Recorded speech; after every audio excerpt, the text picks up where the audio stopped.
Good evening. I would like to call our Town of Sidney regular council meeting on Monday, January 22nd to order at 6 p.m. Good evening to members of council. Councillor Novick will be absent this evening, and he does send his regrets.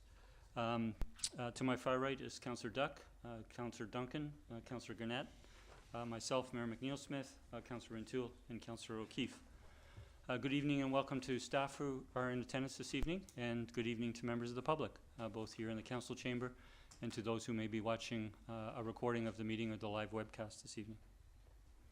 I'll next turn to territorial acknowledgement, and I want to acknowledge with respect that we are holding our meeting this evening in the territory of the Winspear First Nations, and we express our gratitude to the Winspear people for their stewardship of these lands and waters for thousands of years. And we also acknowledge their important ongoing relationship to the lands today and into the future. I'll next be turning to approval of the agenda, but before we have a motion, we do have 10 pieces of additional correspondence since the agenda was published last Thursday. I'll just note the submitter and which agenda item it will be going to. We've received an additional piece of correspondence from Rojas in her presentation, which will come up shortly. We've received 7 additional pieces of correspondence regarding the White Birch applications, and they will go under 5A. We've received, and those were received from J. Ross, J. Sears, P. and D. Redden, K. Yonker, G. Forrester, N. Roberts, and M. Ondecall. For the record.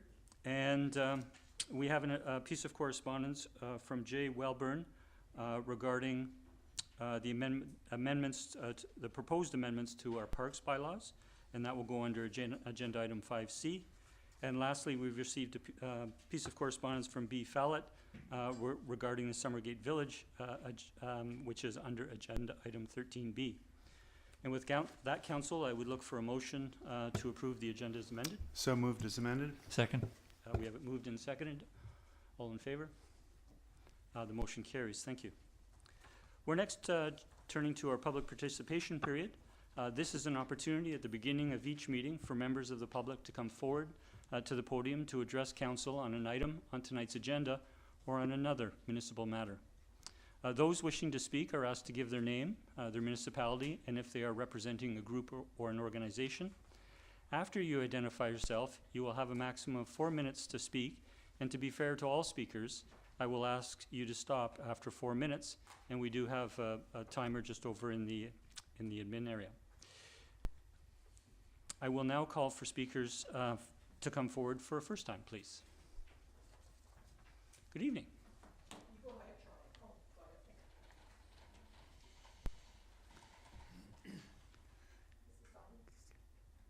You can, good evening. There. Hi, I'm here. I was thrilled to receive the agenda and see under 13C, EV charging stations at the Mary Winspear Center was on the agenda.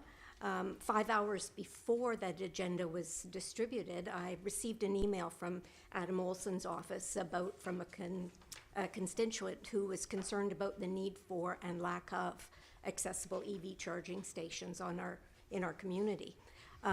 This is starting to become a big issue as we're starting with new infrastructure. It's now the time to include everybody as we're going forward on these. So I'm thrilled to see that there's a bank of them that are going to be going in. Here we have a high rate of people that use electric vehicles. We are a very green community. And we have a senior community and a very high disabled community. All of these mesh together to say we need to include everybody in these charging stations. Years ago, fuel stations and fuel pumps were not designed for people with disabilities, which was okay because we had full service gas stations. As time progressed, we got rid of full service gas stations, and we were left to have to navigate self-serve. There were a few small independent places where I could fuel up my car because they were there, but they've gone. Girton's, Clare Downey's, Cunningham's, all these places I now fuel my car up at a co-op gas station because they're the only ones that do full service. But I have to do it before 6 o'clock at night because there's nobody after 6. And I do have them on my phone because I phone because some days there isn't anybody to do it. So I can't just show up. This was a design flaw from the get-go, that there was no design put in place for people with disabilities. We're at the cutting edge of EV stations and fueling stations. BC Hydro is working with Spinal Cord Injury BC. There are lots of things that have to happen to make them accessible, whether they're level 2 chargers, whether they're level 3 chargers because of the weight of the hoses. Those things can all be done. But none of that is relevant if there isn't space for a person with a disability to put their car. These banks that I looked at the plan for Mary Winspear would be very easy to accommodate accessible spots, either at either end of them, so that there's space at either end without removing the amount of stations that they want to put in. One of the things with EV chargers is they typically need to be closer to buildings, malls, whatever, because they need the power sources. So I'm thrilled to see they're coming. In 6 years, if I have to replace my car, I will likely have to replace it with a fully electric vehicle. Where am I going to charge it if there's no charging stations that have been planned for? I think Sidney right now is in a position to be a leader in this for not only BC but Canada, to say we're including everybody. We're not leaving anybody behind in our designs and our infrastructure anymore. And let's show everybody how with a little bit of thought, ingenuity, and care, we can include everybody in this. So I really hope that when you take a look at this, when you discuss it, that you include people that are disabled and want to be able to be green and drive electric vehicles as well. So I really appreciate consideration of this. Thank you for your comments, and I'm sorry I didn't ask you to provide your name. Oh! We know your name, but I know you for, guys. for the record, if you could provide your name and sorry, residence. Charlene Froome and Nor Sanich. So thank you very much. Thank you. Thank you for coming this evening.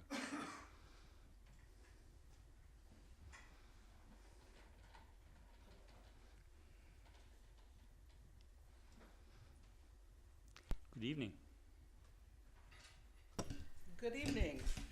My name is Barbara Fallett, and I live in Sidney.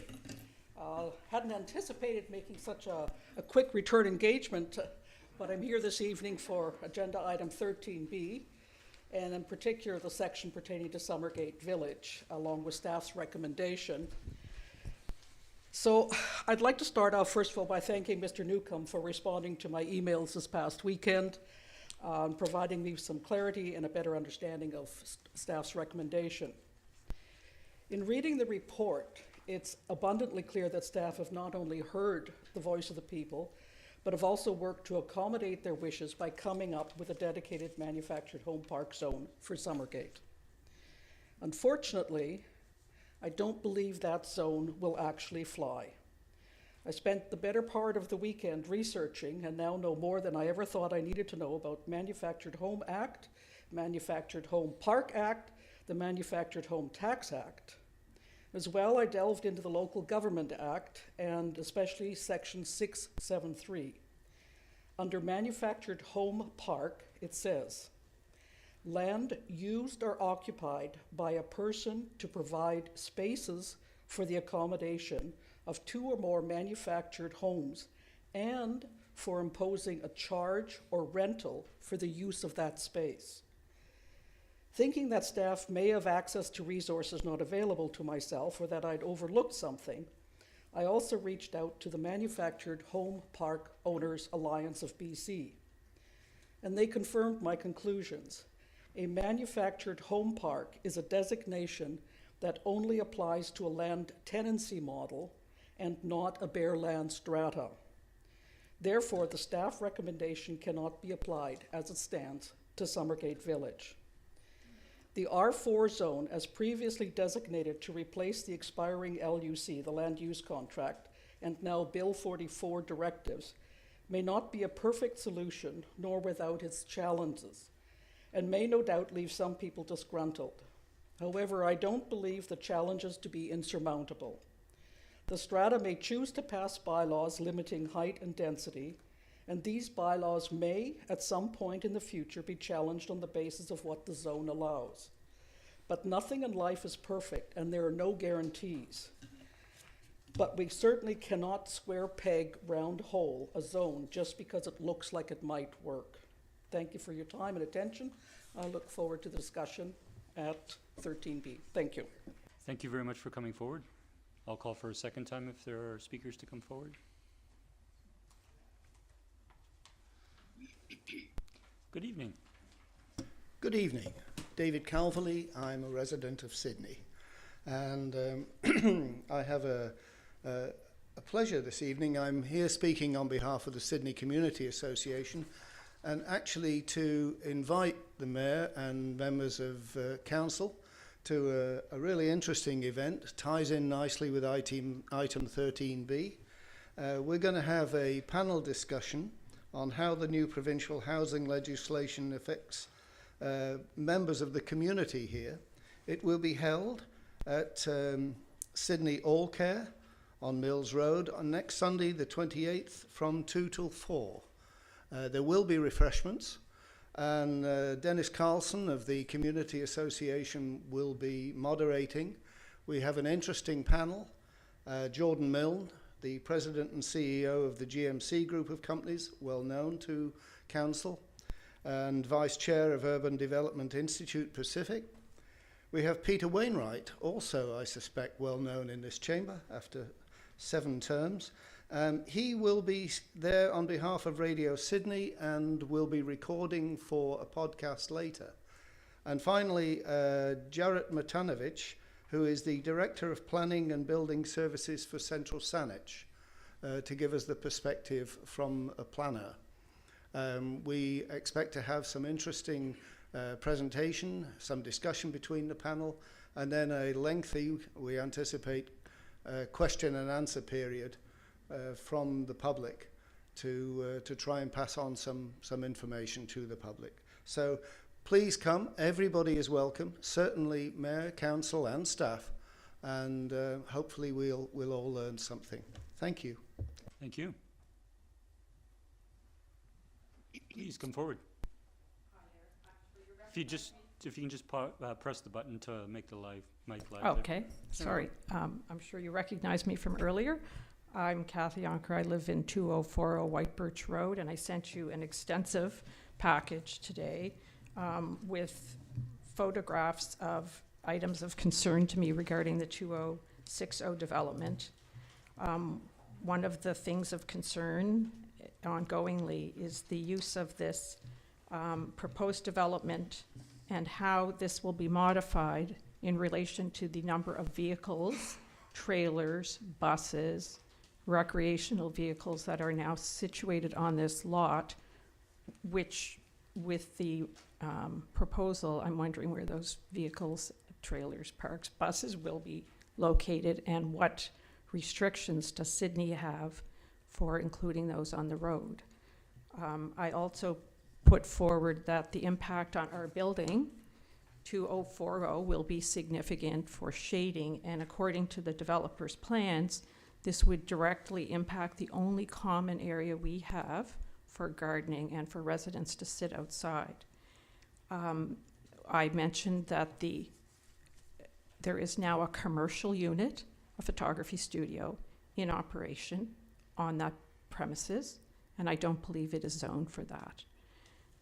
The developer put forward a 2022 parking report with an updated statement from a professional engineer of November. I don't think that is an adequate assessment of the street parking situation. I have written to town council before repeatedly, and I know some of the neighbors have, about the street parking on White Birch and the amount of people that live on boats outside and travel through Lilienhofer Park and park their vehicles on the street. I would like council to consider that. I would like council to consider how many people are actually living aboard in Sidney right now at that unit. There are considerable numbers of individuals who actually live on those boats, and how has that been considered as part of this package? Because if there are a substantial number of residents already, allowing this development to go forward with this number of units will increase that density even more. Even though they are living on their boats, they are accessing services in and around the location. I did propose some mitigation strategies in the package that I sent you to lessen the impact on 2040 White Birch. It would be lovely if it could be moved to the east, the entire development. It could be moved to the east about 25 or 30 feet, and the parking could be on the side of the White Birch Road. That's a private road that comes down there. That would help reducing the number of floors, would also help mitigate that. But a movement over to the other side, which would align with the other development that is 4 stories, would help reduce the shading on all the units in 2040 and the common garden area. I think that we haven't done our due diligence with respect to this proposed development, and I'm asking council to take a look at all the questions I posed and really seriously consider if we have really held this developer to be accountable. When I looked at the solar installation and how much sun would be coming in, the shading diagrams are not an accurate reflection, so we have made decisions and you are going forward based on a judgment which does not actually accurately reflect the shading that would be coming on those units in the winter. So I'm going to ask you to please hold the developer accountable to put forward a proposal which answers all those questions, including the BC archaeological assessment, which I'm not sure if it's available, but I have not seen that. I think there's more work to be done before this development goes through. We absolutely understand there is going to be a development there. However, I think it needs to be the right fit for the neighborhood, and as it presently Ms. exists. Younger, if you could just conclude your. Yeah, your 4 I was minutes. just going to say, as it presently exists, it isn't. So thank you for your time. Thank you. Thank you for coming forward.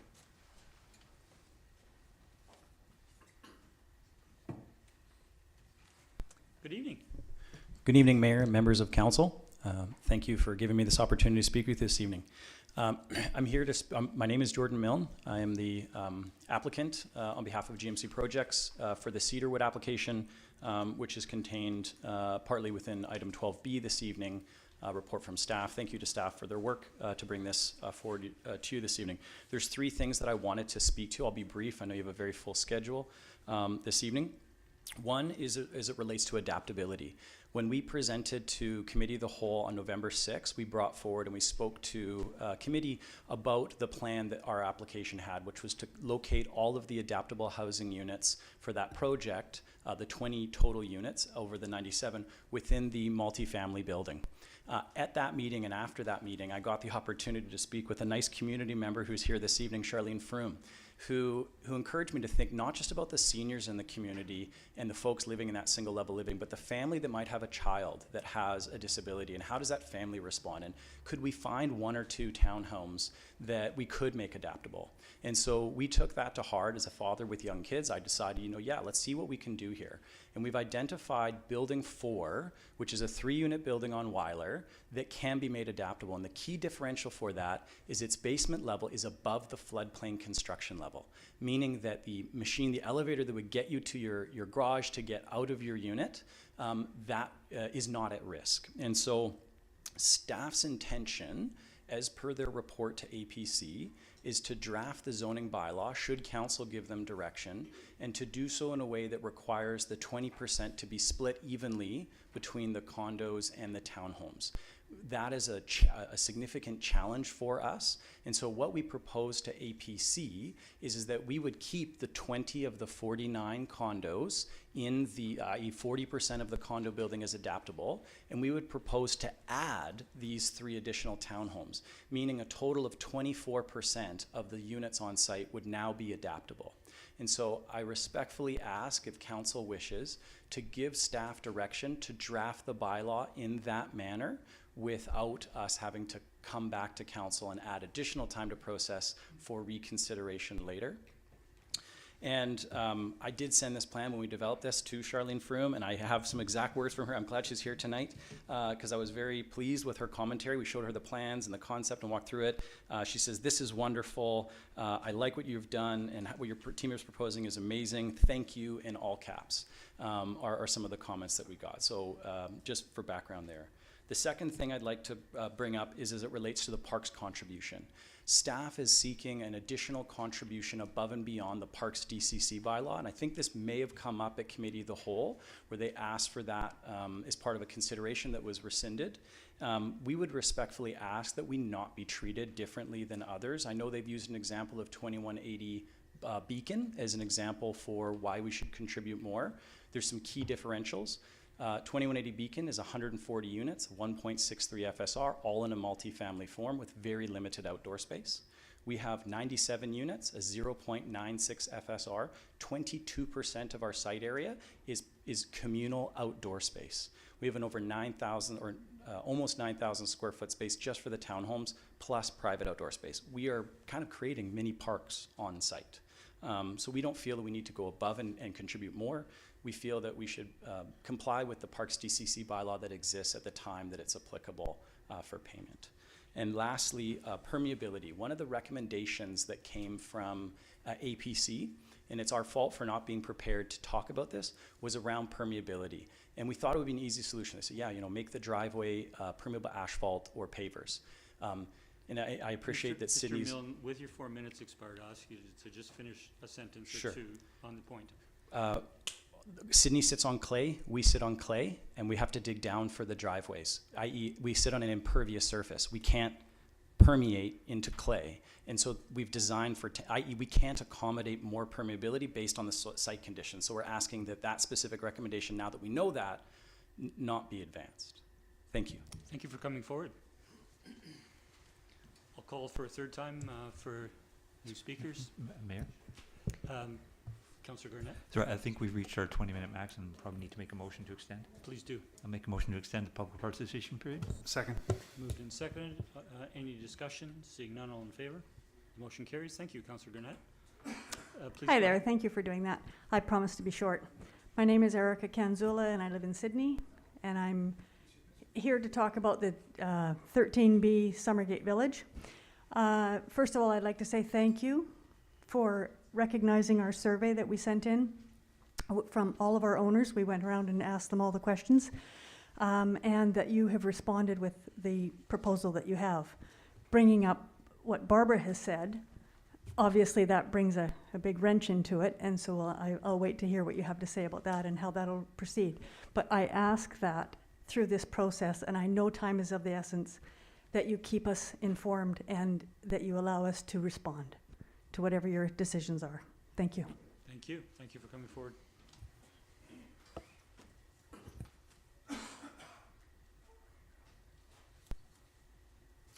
Good evening. Good evening, Dennis Jean. I live in Sydney. I'm speaking tonight on item 13B. I wanted to commend staff, Mr. Newcomb, for the report he prepared, which is before council tonight. I thought it was really well developed. This is clearly a very massive new thing for everyone, and we're still at the very beginning of the learning process. What does it mean for our town? What does it mean for our community? How do we move forward? So I did really want to congratulate him for that work. I think it's a really good starting point.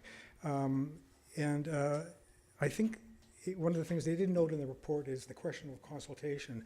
It says at one point in terms of drafting the new bylaw that they planned it to engage the community, and apparently now that degree of consultation may not be able to be pursued, and this is unfortunate because I think as I said at the beginning, this is new for everybody, and during the development of the new zoning bylaw, if you let people know what's going on as you move forward, they have a sense of, I see what's going on, or I see what's possible or not possible.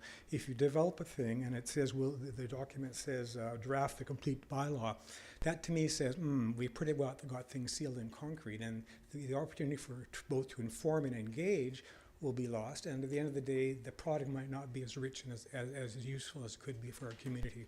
So if there's some way to kind of bridge that circle, I'm not sure, but I think it's a missed opportunity to inform our citizens, to get their engagement, to understand what's going on and why as we move forward to deal with this very important topic. Thank you very much. Thank you. Thank you for coming forward.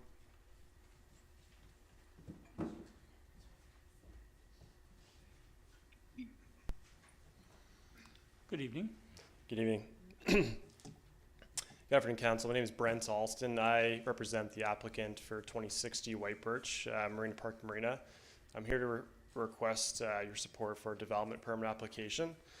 So after our previous application, our team went back to the drawing board and we tried our best to address point by point, like every concern that the community brought up and Council.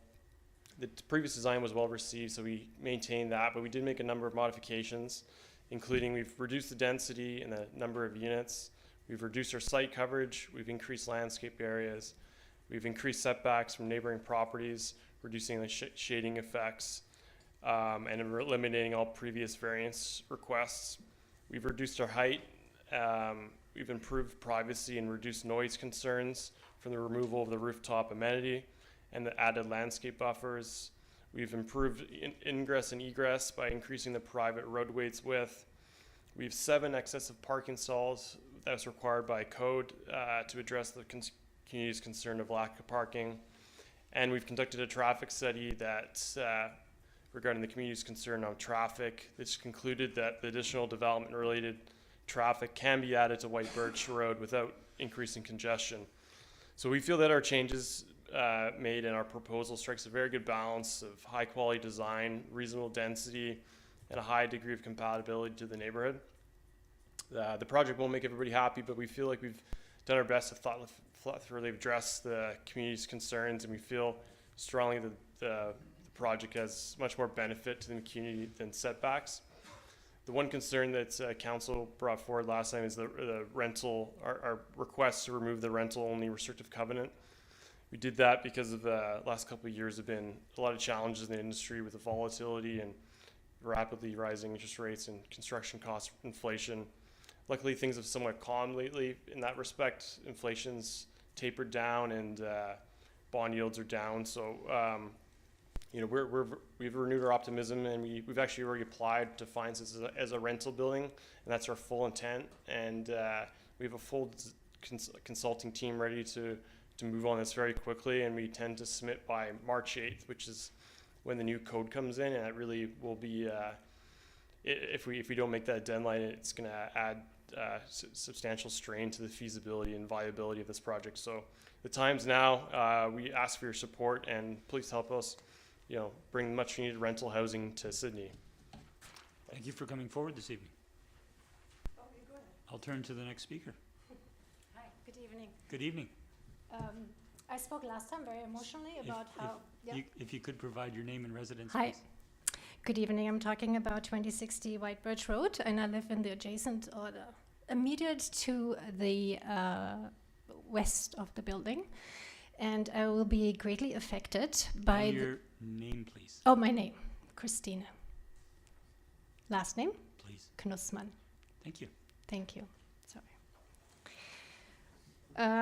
Yes, so I start from the end. I only have 4 minutes, should be enough. I just wanted to say, this sounds great, all the things you said. You reduced it by 2 units, and the height is still the same, and the closeness from this building to our building is still 24 meters from face to face. And so to me, that is intense. That is really close. The whole length of the building will be facing our units, our condos, will decrease our value. And most of all, and it's not about the view, seeing the ocean. I don't need to see the ocean, but I want quality of life. And I don't want to look immediately at a building. The trees have to cut down, which are actually supposed to be pine trees, which are actually in danger, so supposed to stand. And apparently they would die, you know, because the building would be too close. So I feel, yeah, giving the numbers, they seem to meet all the requirements, but I'm only saying being immediately affected and all other units next to the building, older people who rely on this outside space, which has already been mentioned, that it totally diminished the value of our condos, and that this building is still too high. It would have been nice if maybe the fourth floor would be set back a little bit to have more of an opening, because this way I feel like you create a back alley feel. Basically, the building of the units of the new building, 2-bedroom units, they'll be all on the side, only one window, 2 bedrooms in a unit, multifamily, kids' rooms without windows, facing west, setting sun, blocked by our building. It will be a dead side, you know. I feel like there should just be more space, and even if it's a meter, or even if the top floor reduces more units and will be set back. I mean, all the other numbers, I guess, comply, and but I don't feel like it fits into the existing space. There is no other building 4 stories high. It's too close, too dense. Thank you. Thank you for coming forward this evening. Okay, thanks. I'll call for a third time. That's me. Please come forward. So I have to give my real name, or?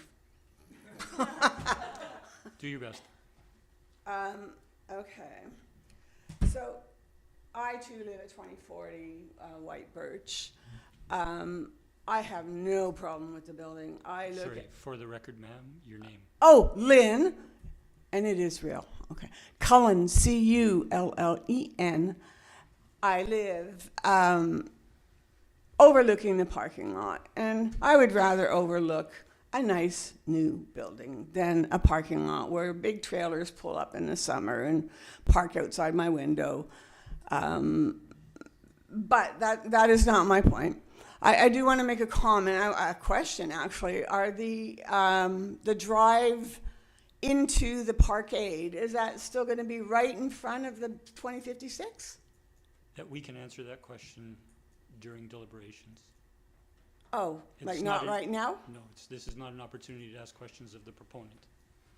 Oh, well, I think it's a very unneighborly thing to do if that's the final plan, is to have every car that goes in and out of that parkade going in front of the neighbors. I mean, it's, especially when the whole other side is open. It's just rude, very, very rude.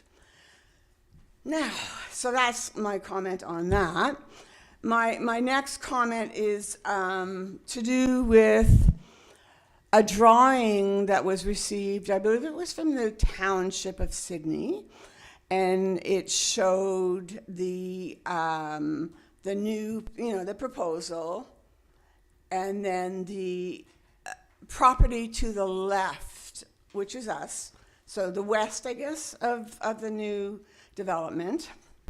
And what I noted on that drawing was that there was no 2040. There was only a 2050.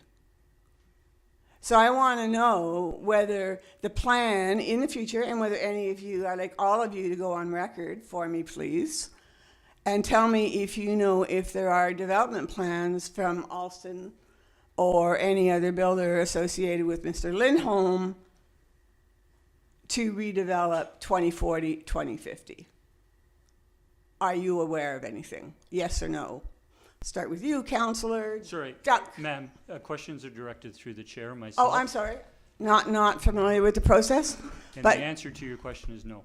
no, for you. And I think staff would substantiate that the town of Sidney has not issued any drawings or photographs to residents in the area showing the development and not showing There was no buildings. showing of a development. I found that online myself through, I think it was the architectural firm that this development is using, based in Winnipeg, McElvertree or something.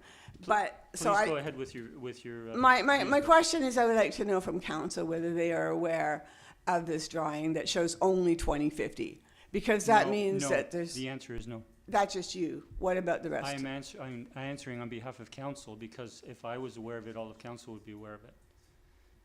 We have Truly? not, council has not had it, our agenda packages are public information, and we have not had such a drawing presented to council. It actually was, because it was sent to us by your planning department. It was sent to us at 2040 and 2050 by your planning department. And when I went in to look at the actual blueprints, Ma'am, I'm gonna interject for just a moment. We'll is add my to 4 your- minutes up? We will add to your speaking time. Is that if you wish to show that drawing to staff during regular business hours, staff can address that.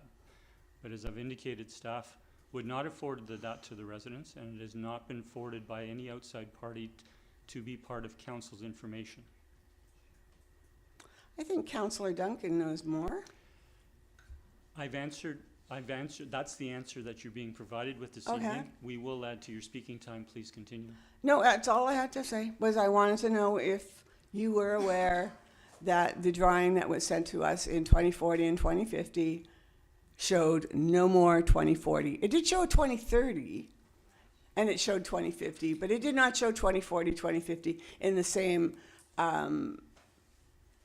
arrangement that it is now, i.e. the buildings would be gone, and a new building would be there to replace it. I have Just- I have tried to answer to the best And- of my and you ability. said And no. as I said, you can approach staff during business Well, hours. it's too late. with They've them. been it's been changed. I went down to view it. But I think somebody in my building printed it, so I will bring that down to your staff to take a look at. Well, thank you for coming forward this evening. You're welcome for having me. Yes, we are. My name is Mark Lindholm, Marina Park Marina, 2060 White Birch Road. I think this woman's concerns actually related to an earlier application where we made an application for subdivision. And there was 2 addresses provided, 2040, 2060 White Birch Road. That subdivision never occurred. There is no 2040. If it shows on the records of the town of Sidney, it is only because of that previous application. There only is 1 address. With respect to I didn't realize this was going to become a public hearing, but with respect to the issues raised by the other speaker with respect to trailers and buses and so on, yes, that's the current use of our marina parking lot. In the new building proposal, those will not be there. Those trailers and so on and so forth will not be there because we'll be utilizing the parking lot for the parking for the building and for the patrons of the marina. So I hope that answers that. The solar panels on the roof will not affect the shading on their adjoining property any more than the current plan that's before you that was prepared by at-large, who are professionals in this matter, and her declaration that it's all wrong, I ask you to please discard unless she's got some compelling engineering documents that will show that somehow our architects are incompetent. I don't think that's the case. Thank you. Thank you for coming forward. I will turn to Ms. Nelson. We do have one member of the public who wishes to speak in public participation. I believe it's Mr. Noel Noel Roberts. Roberts. Yep, and he's on the line if you want to call his name. And Mr. Roberts, if you could connect and confirm your audio, and you will have the floor for 4 minutes. Good evening. Hello. Can you hear me? Yes, we can. Please go ahead. Okay, sure. First of all, thank you for the opportunity to provide some input remotely. I'm a little under the weather, so it's probably good that I'm not in chambers this evening. Just, my name is Noel Roberts, and I live in Sidney. And in terms of representation, I'm speaking on behalf of me. So I wanted to talk a little bit about 2060 White Birch. Just a little bit of background in terms of my understanding of what's been happening to date. I understand the size of the land parcel subject to the proposed development at 2060 White Birch Road is 0.64 hectares. And the current CD 37 zone covering this parcel of land has been in place for many years, and that current CD 37 zone allows for 53 residential units per hectare, thus yielding a maximum of 34 residential units on the subject parcel of land. And my understanding is that the current proposal, which I noted was dated November 2023, contemplates 60 residential units, which is nearly double what the existing CD 37 zone would allow. And I recall that during the spring of 2023 or thereabouts, a motion to allow the construction of 64 units on this parcel of land was defeated by council. I guess in moving on to my direct concerns with respect to the development, again, from my perspective, this development is akin to a phoenix rising from the ashes, albeit with a couple less feathers each time it is resurrected. The last time this proposal was discussed, there was substantial pushback from local residents for a number of very good reasons. And now the proposal is back yet again with very minimal change. As a local resident, it really feels like Groundhog Day, and I'm very frustrated with what is happening and the processes that are ongoing with respect to that. As you know, White Birch Road is a relatively quiet, dead-end street that's used extensively by pedestrians, cyclists, runners, etc. That pedestrian-friendly feel of this community is one of the reasons many residents have chosen to live in that area. Adding a large 60-unit development will undoubtedly substantially increase the traffic in the neighborhood. In fact, the November 2023 traffic study commissioned by the developer suggests that there'll be nearly a double the number of vehicles seen today during the morning and afternoon peak periods post-construction. With respect to parking is already a concern along White Birch.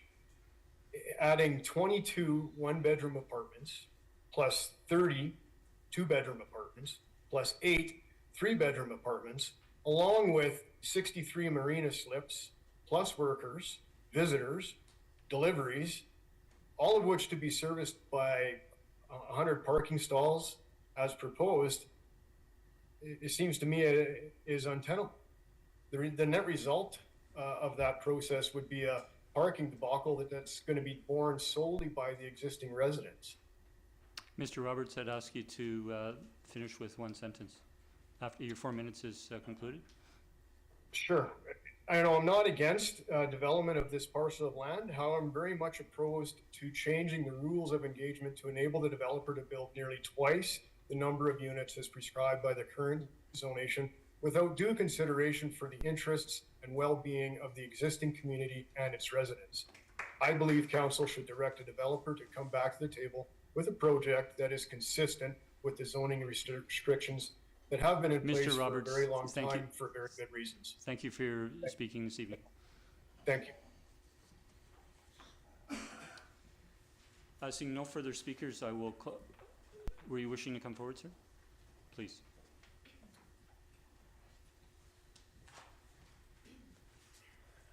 Good evening, Mayor, Council. Thank you for the opportunity to speak. Don Peaty is my real name, and I'm a resident of Sidney. I live on Resthaven Drive, quite close to the development on White Birch. And so I'd like to speak regarding item 5A. I brought a little piece of show and tell. I'm just going to show that to you, Council, and I'll show it to the camera and to the audience. It's a small picture, so it's hard to see. So let me just simply describe what you're viewing here.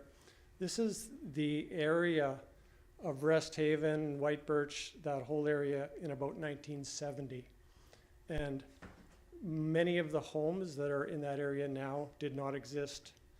There was no development kind of in the area that White Birch is proposing. So my purpose in showing the photograph is to make one simple point, which is that everybody's home, no matter when it was built, blocks somebody's view, maybe block their sunlight, probably increase the noise in that area. It may have had negative impacts on them. So my suggestion is that impacts, everybody's home has an impact. And so whether or not a building will impact the neighbors is not, in my view, the most appropriate way to determine whether or not a project should proceed. Rather, as a community, we decide through our official community plan, through our zoning, what is appropriate in an area. And in my view, the comprehensive development zone, which was put in place for a previous development at a previous time, is kind of a quirk of a zoning bylaw. Really, what is appropriate on the site is the type of zoning permissions that exist around the site. And I think this development is mostly in line with those, as I understand it. So I want to speak in favor of this development as it's proposed. It takes some courage to get in front of the neighbors who may generally be opposed to a development and say, I'm actually for it. And I think likewise, it takes perhaps some courage for council to approve a development, recognizing that there are real impacts. I'm not unsympathetic to those impacts when they happen to me, and I'm not unsympathetic to them when they happen to my neighbors. But on the whole, I think that the community process to determine what's appropriate on a site has taken place, and I think this development respects that, so I speak in favor of it. Thank you for the opportunity to address you this evening. Thank you for coming forward this evening. I'll call for a final time if there are any speakers wishing to address council. And seeing none, I will close public participation period. Thank you to all who attended this evening and presented, and to our online presenters, or online participation as well. We are now turning to presentations and delegations, and we have two presentations this evening. The first is with regards to banning glue traps, and we have a presentation by Lavinia, Rojas, and Karin Nelson. And I understand, I see Ms. Rojas on the screen. Can you confirm your connection? Yes, hello, can you hear me? Yes, we can hear you, and I will turn the floor to you now. You do have up to 10 minutes to speak this evening. I will note that we have received both sets of your correspondence, as well as the additional letters that you forward from external agencies. So I will turn the floor to you. Yeah, thank you. So, dear Mayor and Council, our ultimate objective is a provincial prohibition of my glue traps. All we ask for tonight is to listen to the reasons why is our cause. We want to express our sincere gratitude for the opportunity to speak on a profoundly distressing and harmful issue that continues to persist in our modern society: the usage of rodent glue balls. Many of us find it deeply troubling that these devices are openly displayed, potentially exposing children to their existence and the practices they represent. Studies and research has been done. Glue traps cause immense physical and psychological suffering to animals, and even birds get trapped. They experience extreme distress while struggling to free themselves. And they get injured while attempting to escape, resulting in broken bones, dislocated joints, torn skin, dehydration, exhaustion, starvation, or even self-mutilation. Eaters caught in glue traps can suffer for several days before they eventually die, a slow and agonizing process, which is considered cruel and inhumane. Having awareness of the horrific torture this device can inflict, it is undeniable that it should never have been permitted to enter the market. Our hopes are elevated, anticipating that this municipality will emerge as a compassionate council in banning glue traps, following in the footsteps of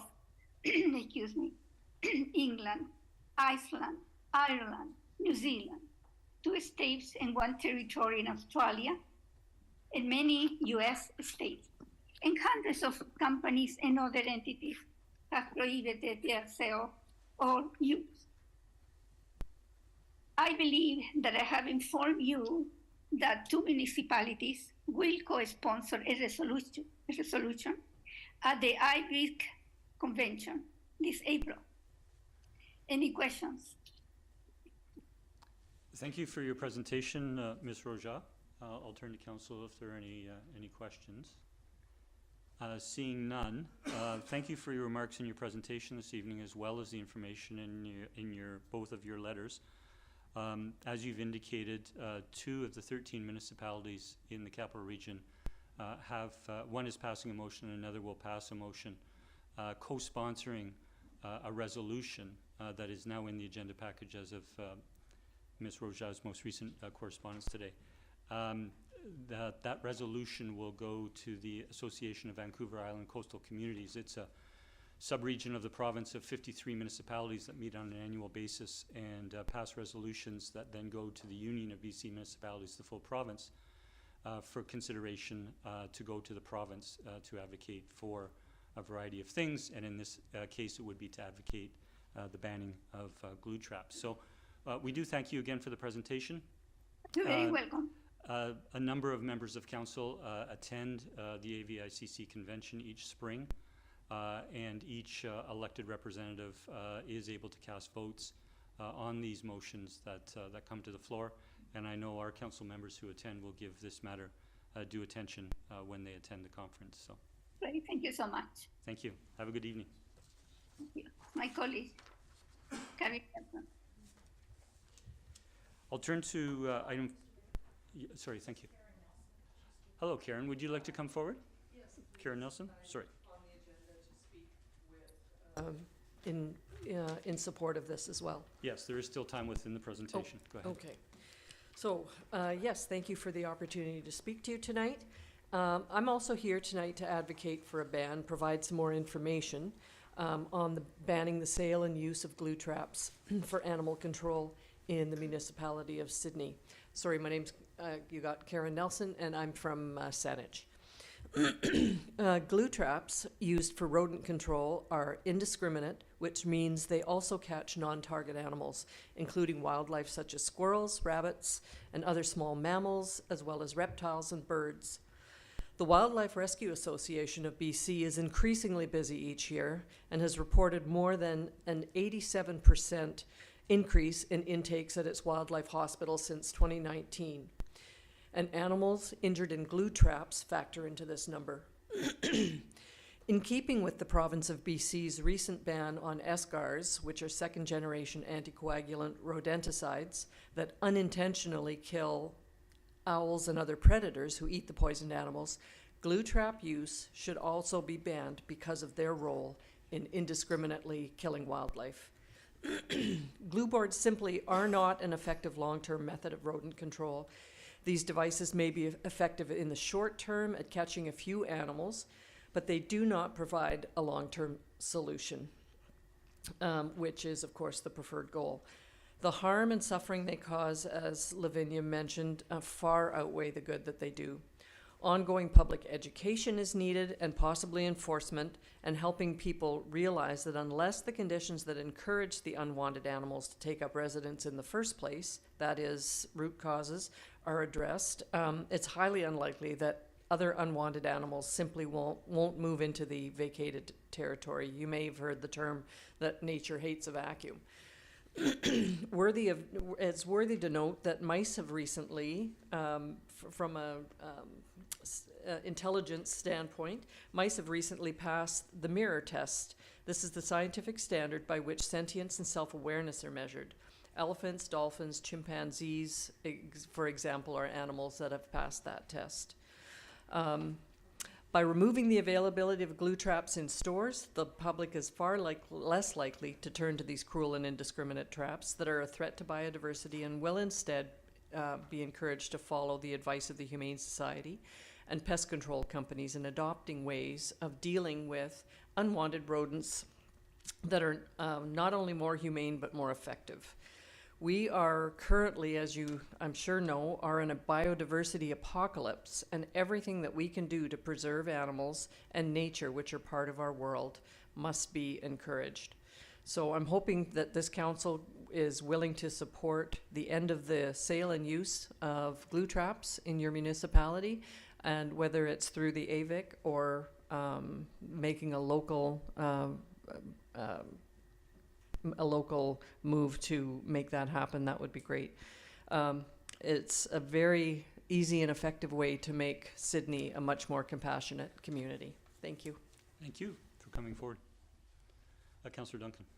Yeah, thank you. As you noted before, this would be something that goes through AVIC for municipalities. I'm just wondering if the speakers who are bringing this forward have actually spoken directly to Adam Olson, because this is a provincial regulation, is the sale of rodenticides and glue traps. And I know we dealt with these similar kind of motions when it came to the owl poisonings that were happening, and that was up to the province to ban it. And so just kind of a recommendation to go to Adam Olson's office and go through the province if this is something to move forward, because it sounds like the municipalities will do what we can, but ultimately it comes to them. Thank you, Councillor.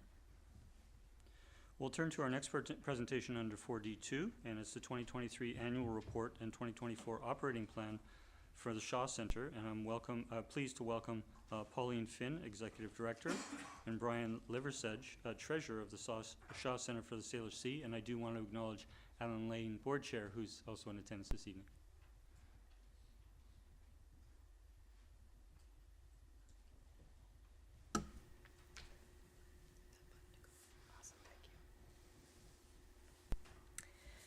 Good evening, Mayor and Councillors, and thank you for this opportunity to present on behalf of the New Marine Centre Society. Our presentation tonight includes our 2022-23 fiscal year results, details of which are in Appendix 1 of the package provided. We will also provide an update on the current 2023-24 fiscal year, the plan, and the results for the first 6 months to November 30th. The background for that is in Appendices 2 and 3. And finally, we're also here tonight to request an extension to the Vital Operating Grant provided by the Town of Sidney. Our formal request letter is in Appendix 4. And Brian and I are looking forward to answering your questions at the end of our presentation. For anyone wishing to go deeper beyond the materials provided, and I know there's a few, our financial statements are available on our website.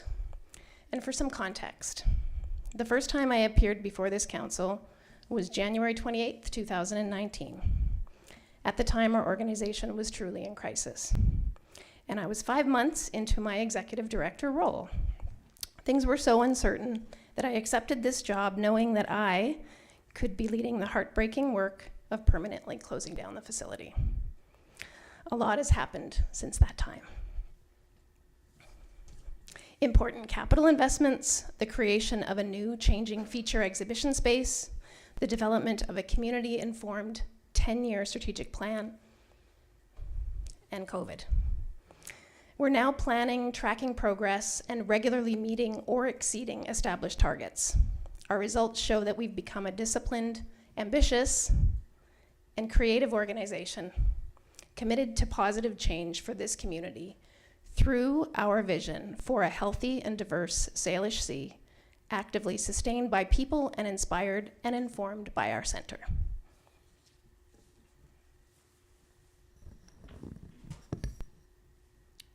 All right, I'm going to look at the financial results for the year ending May 31st, 2023. The Centre reported net surplus from operations of $38,000 for the year. Overall revenues came in $45,000 higher than what we'd planned for, and expenses finished a little bit higher at $7,000 over plan. While we didn't hit targets for donations and grants that we established at the beginning of the year, Pauline and her team greatly exceeded the targets for admissions and Salish Sea store revenues, maintained strong control over spending, which made up for the shortfall. When comparing the year-over-year contributed revenue, it's important to remember that in the previous fiscal year, the Centre was still receiving COVID recovery funding from programs that have now since ended.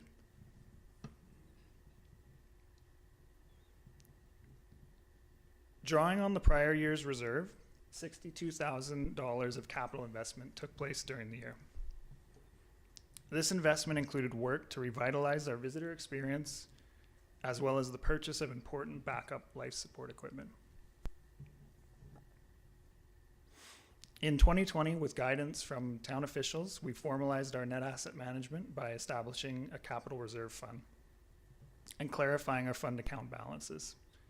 Since that time, we've been working to maintain a consistent operating reserve fund of $200,000 while reinvesting surplus into the capital reserve fund. This past year, the operating surplus of $38,000 was transferred to the capital reserve fund. As I mentioned earlier, $62,000 of capital investment took place, resulting in a net decrease to that fund of $24,000. The end result is our capital reserve fund is in a balance of $175,000 currently. Pauline is going to take over from here and talk about some of the ways this organization has impacted our community.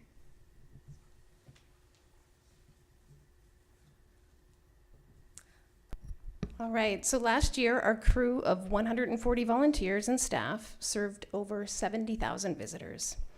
At the same time, we relaunched more programs and activities and did creative planning for the year we're in right now. We also managed capital investments, and we're still smiling. Membership, a key indicator of the quality of our visitor experience, finished at an all-time high of 5,763 members. The return of programs, both drop-in and pre-booked facilitated offerings, is a major headline for the year. From Tot Tuesdays and C-shirt Sundays to facilitated school programs, we're firing on all cylinders with program offerings. And shown in this photo are grade 9 students, and they are learning with their bodies the difference between seals and sea lions. Behind the scenes, we care for our animal ambassadors and contribute to research and support marine mammal response. These photos show the diversity of our conservation and science contributions. I'd like to highlight the photo in the bottom left. In this photo, our head of animal care, who's with us tonight, is holding a light trap, which is specially designed to collect crab larvae. Since 2021, our team has been utilizing this specialized equipment as a part of an international Dungeness crab conservation project. And I will now switch to the current year, the year we're in, beginning June 1st, 2023. The plan is for a break-even budget before capital investment, and we're planning for $25,000 in capital investment. As of November 30th, we were $37,000 better than planned. This slide, this busy slide, shows the themes prioritized in our current plan. And for the first 6 months, significant attention has been on friend and fund development. This fundraising focus has paid off, and we are on track to meet our goals for this year. Our aim is to get ahead with fundraising in the next couple of years so that we're not scrambling to raise operating funds in support of the year we're physically in, which is what we're doing right now. As we get stronger, we're working hard to ramp up and regularize community outreach. We're thrilled, and so were the 1,000 participants, about the return of our World Oceans Day celebration in June. The event included 15 community science booths and 4 local artisans in action in Beacon Park. And as you can see, the waterfront was buzzing with learners of all ages, eager to know more about our fascinating ocean. More examples of free community outreach activities are shown here. And I have a note to pause and breathe.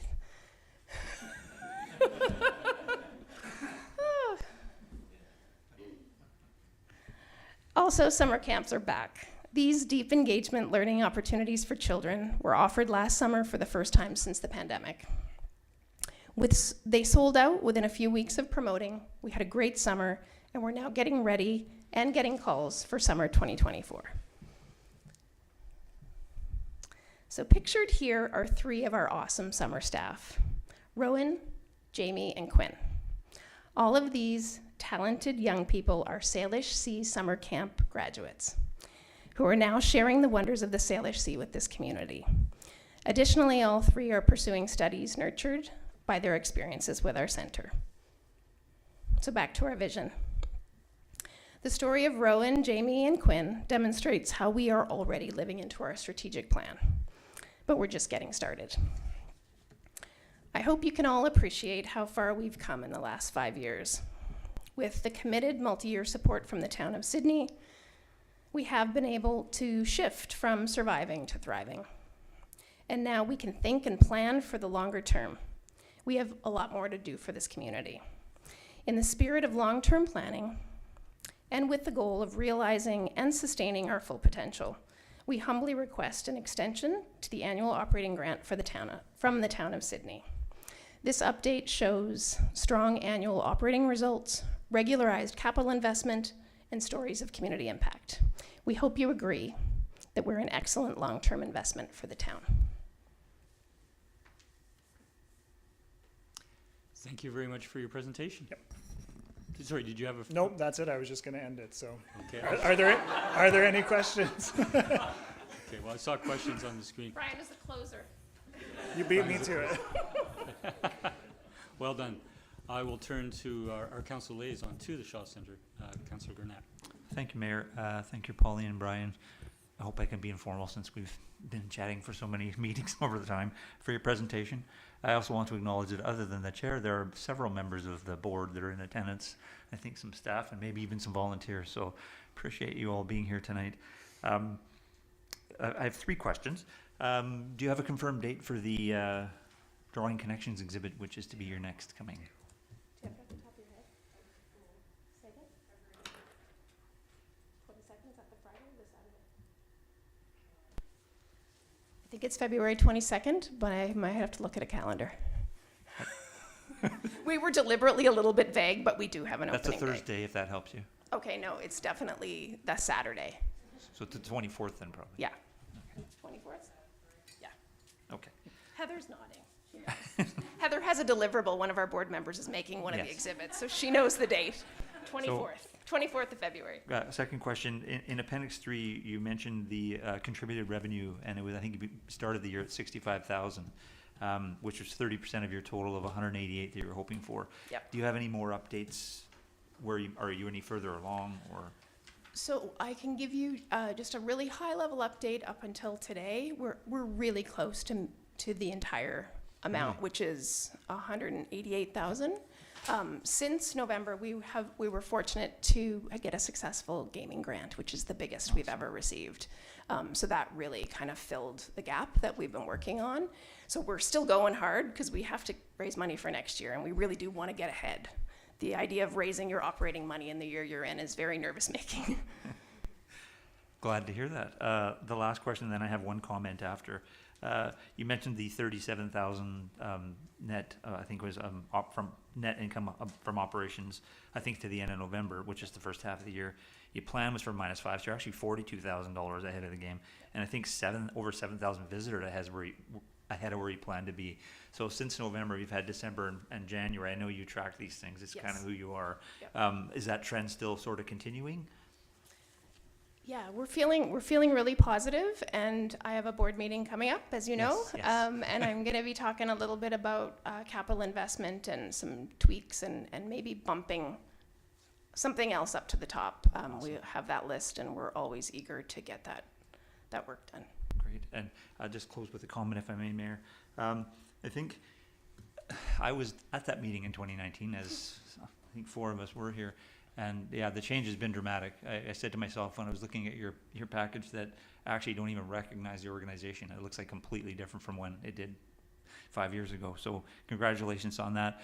I think we get wrapped up in looking at financials, and we get wrapped up in looking in sort of metrics because we have to. We're managers of fiscal policy and helping in the community. And the attraction aspect of the Shaw Centre and what it does indirectly to the rest of the businesses in the community and how it impacts our community positively overall. But for me, now having been liaison is my 3rd year starting, I look at it from a different perspective, and I think it's one that people don't often consider, and that is the educational component. and how important that is, the work that you do. And it's not just every age demographic that goes through the doors that learns about the Salish Sea and how valuable it is and how important it is, but it's getting to those little kids, because they're the ones of the future. They're the ones that are going to, if you start them young, they're going to want to protect it and value it and care for it. And I think that's the critically important piece of what you do, and I congratulate you on everything you've accomplished. Thank you. Thank you, Mayor. Thank you, Councillor Garnett. Councillor O'Keefe. Thank you. Thank you for the presentation. Nice to see you guys here, and yeah, really exciting to see the expansion of like the kids programs and things, and at different ages from tots right up to grade 9. So it's great to see that, and the effort that you've put into getting your capital reserve up to where it should be, and good results. What was fuzzy for me is everything sounded really good. Your capital reserve is where it should be. You had a surplus, operating surplus this year a little bit. You're on target for other contributed revenue, right? And so I'm just wondering, like, where is the shortfall? And if you can just recap for me when you're talking about an additional extension for the operating funds from the town, where the need for that lies, because everything looks really good. Yeah. So everything looks really good because we have that $200,000 guaranteed. If that wasn't there, a lot of the confidence and the risk taking, a little bit of, we're not big risk takers, but you do have to take some leaps as you start to grow and develop. And so if you imagine removing that, I think things would look very, very different. We'd be a much more conservative organization. We wouldn't be able to have, like, $200,000 is a lot if you think about staffing and 24-hour support of the animals. So there's not a shortfall right now because we've had that security. So anything to add on that, Brian? Yeah, I think that's basically it. Is we have the $37,000 surplus right now, which we're reinvesting into, long needed capital and improvements and that sort of thing. But if you take that operating grant away, that $37,000 surplus becomes $160,000 loss pretty quickly. So, and if I could also just add, we have been, COVID really kicked us back. So just as we were I remember Councillor Duncan asked us about, do you have a plan? What if this COVID thing is a big thing? And I remember saying, well, not yet, but we'll create one. Well, of course, we all had to do that. It definitely kicked us back, made us a little bit even more conservative again. And I would say, in part because of that, and I don't think I've said this out loud, so hopefully the board is okay with what I'm about to say. I think because of that, the approach we've taken to capital reinvestment has been ultra conservative. So we've done stuff every year, and I'm so proud of what we've done, but we've done small things. We have yet to do the big capital work that we need to do, which is replacing some of the habitats that we have. They're getting up there just like any big piece of equipment, and that's a next big step for us that we don't have on the next year horizon, but probably the year after that. And so even though we've got those surpluses, we're moving them over to capital. We're tackling the small to medium things, and we're making that regular, which I think is really important, but we've yet to get to the big one, which it's there. Right, gotcha. And so when you're asking for the extension, a year or 2 years, or, is this, because COVID kind of kicked you back and you need just a little bit more time to kind of get on your feet again? Yeah, I would say 5 years is what we would be hoping for, another 5-year extension. Okay. Okay, thank you. Yep. Thank you, Councillor O'Keefe.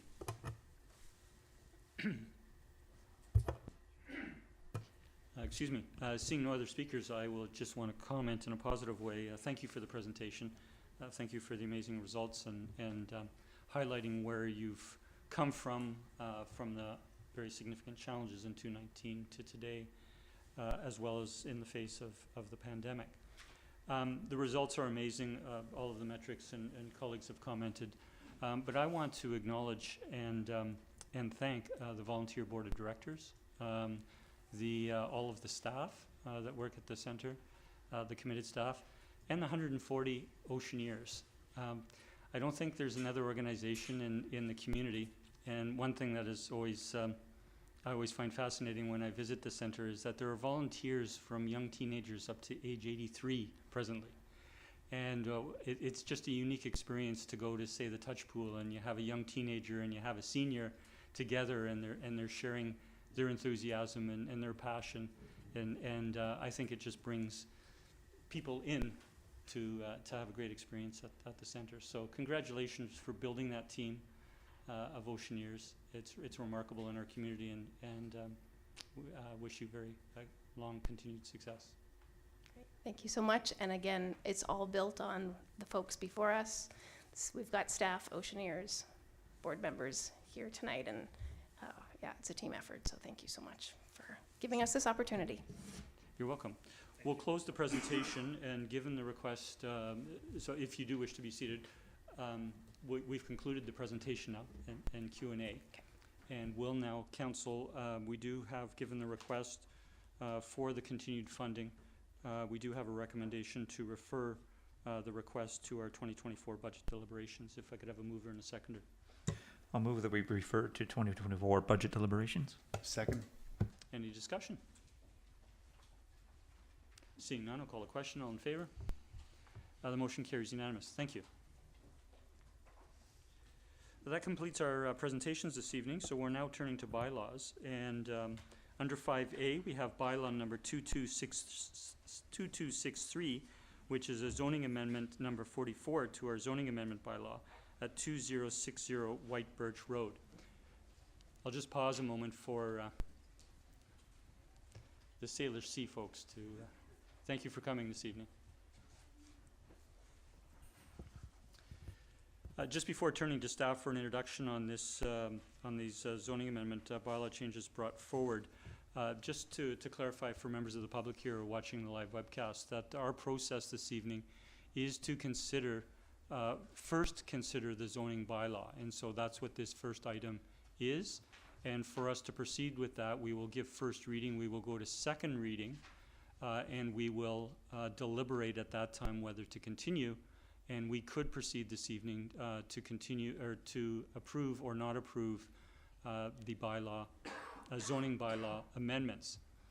If council does not approve, or sorry, if council does approve the zoning bylaw amendments, then the next item on the agenda is to consider a variance, a single variance with the development application, and to consider the development permit itself, approval of the development permit itself. So just so you know that there is steps in this process, but we cannot consider the variance application and the development permit application until we have considered the zoning amendment, because that has to be in place for this development to be considered. So with that, I would ask, I will turn to staff for an introduction of the zoning amendment report.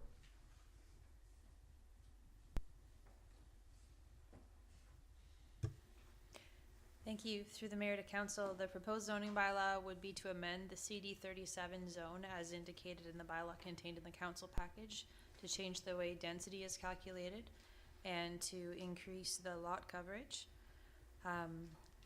from 26 to 30%, and to change the density calculation from a units per hectare calculation of 53 units per hectare to a floor area ratio calculation with a minimum base density and a bonus density. A base density of 0.75 and a bonus density of 1.3. The zone also, the draft bylaw also goes on to add a couple conditions in terms of the zoning amendment, requiring a statutory right-of-way to be registered for public access along the waterfront, and also to provide security to improve the full road right-of-way width, the eastern terminus of White Birch Road, all of which was previously discussed in committee of the whole meetings and council meetings. Thank you. Thank you, Ms. Verhagen. I will turn to council if there are any questions of staff with regards to the bylaw amendments, or we can proceed with first reading. Councillor Rintoul. Thank you.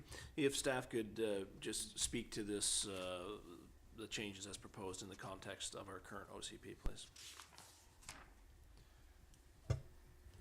Through the mayor to Councillor Rintoul, the proposed zoning bylaw complies with the OCP in that the property is designated as multi-unit residential in the official community plan, and the proposed development is for a multi-unit residential development. Therefore, the recently changed legislation in the Local Government Act means we're not having a public hearing for this bylaw because it does comply with the OCP. It's consistent with that. Thank you. Thank you. Thank you, Councillor Rintoul. Councillor O'Keefe. Yes, a Sorry, follow-up. sorry. We have moved first reading. Typically, we move first reading and then we go to second reading and we can deliberate. We can ask questions there. We can't ask it during first reading, but typically we would approve first reading and go to second reading. My apologies on process. Okay, I can ask now or later, at your pleasure. Okay. I'll wait then. I'm sorry, we haven't had first reading moved. Oh, sorry, please continue, Councillor. Okay. So just a question through you, Bill, to staff. Following up on Councillor Rintoul's point. So the way that I understand the legislation is no public hearing required if what they're doing is in compliance with the OCP. But it doesn't matter if the zoning is different. So even though there's a different calculation in terms of density, that's not a factor then. It's just that it complies with the OCP for multifamily, no matter how the density is calculated. Through the mayor to Councillor O'Keefe, that's correct. The Okay. legislation doesn't get into the details of the zoning amendments. It just says what type of zoning amendments need public hearings and which we're prohibited to have public hearings for. Okay, yeah, Thank you. okay, thanks for clarifying. Thanks, Councillor O'Keefe. Councillor Gannett. Thank you, Mayor. Through you to staff. As I recall from the last meeting, originally in the proposal in our zoning, there was a rental component, and the proponents had mentioned that they weren't going to go that route, possibly wanted to, maybe, but didn't sound complete. So it wasn't in the subsequent brought before council. So the proponent spoke of public participation about it, about wanting or saying that it was going to be rental again. So at this stage, do we need to have some kind of a housing agreement, or is that something that can be revisited later on, or do we just hope that they follow through on their word? Through the mayor to Councillor Garnett, my recollection of the discussion at Committee of the Whole when this development application came to Committee of the Whole is the same question was asked, and the applicant indicated that due to market conditions, as they indicated tonight, they're not prepared to enter into a housing agreement to secure it as purpose-built rental. Although that was indicated this evening, I don't think that wasn't part of the initial discussion in this, and council seemed to accept that at the time, although that's up to council to discuss, but it's not part of this current application. Thank you for the clarification. Thank you, Mayor. Thank you for the question, Councillor. Seeing no further questions, we do have, we can move forward with first reading if we wish. I'll move the bylaw be given first reading. Second. Moved and seconded. All in favor? None opposed. The motion carries. Move second reading. Second. It's moved and seconded. I will turn to the mover and seconder. It's at second reading that we deliberate on the merits of the application, and I will turn to the mover and seconder if they wish to speak. Yeah, thank you. I'm comfortable with moving this forward. I know a number of people have come to speak tonight. However, I still see they have not raised points that we haven't seen before and had the applicant address previously, and mitigations were in place. And I know that people can come back and argue that they weren't as many times as they want, but from the evidence that we saw, from the studies we commissioned, and from what the applicant has continued to bring forward, from the shadow studies that were done, we know that the most mitigations that could be in place and that the design that was in place is as good as it can be. And we can't refuse to allow somebody to build on their site just because the neighbors don't like it. It's a legal ability people have to develop their properties if it's not going to unduly harm the people around them. And since we've investigated the avenues of harm that have been asserted and found that they're not, we can't find evidence that they would exist, I think it's incumbent upon us to move forward with this application. I understand that where parking and traffic on the road continue to come up, it's attributed to liveaboards in the North Salish Marina. Unfortunately, all of those liveaboards would be illegal, and thus all of that parking on the street would be illegal. And it's not something that we can take into account and penalize a property owner for the illegal and antisocial actions of some of other people. If that needs to be dealt with separately, it can be dealt with separately, but not through a discussion about this application. So I'm comfortable with this rezoning moving forward. Thank you. Thank you, Councillor Duncan. I'll turn to Councillor Duck. Yeah, I can only add, and thank you, Councillor Duncan, many of the points I would agree with, that the streets and roads that are leading into this development are the responsibility of the town, not of the developer.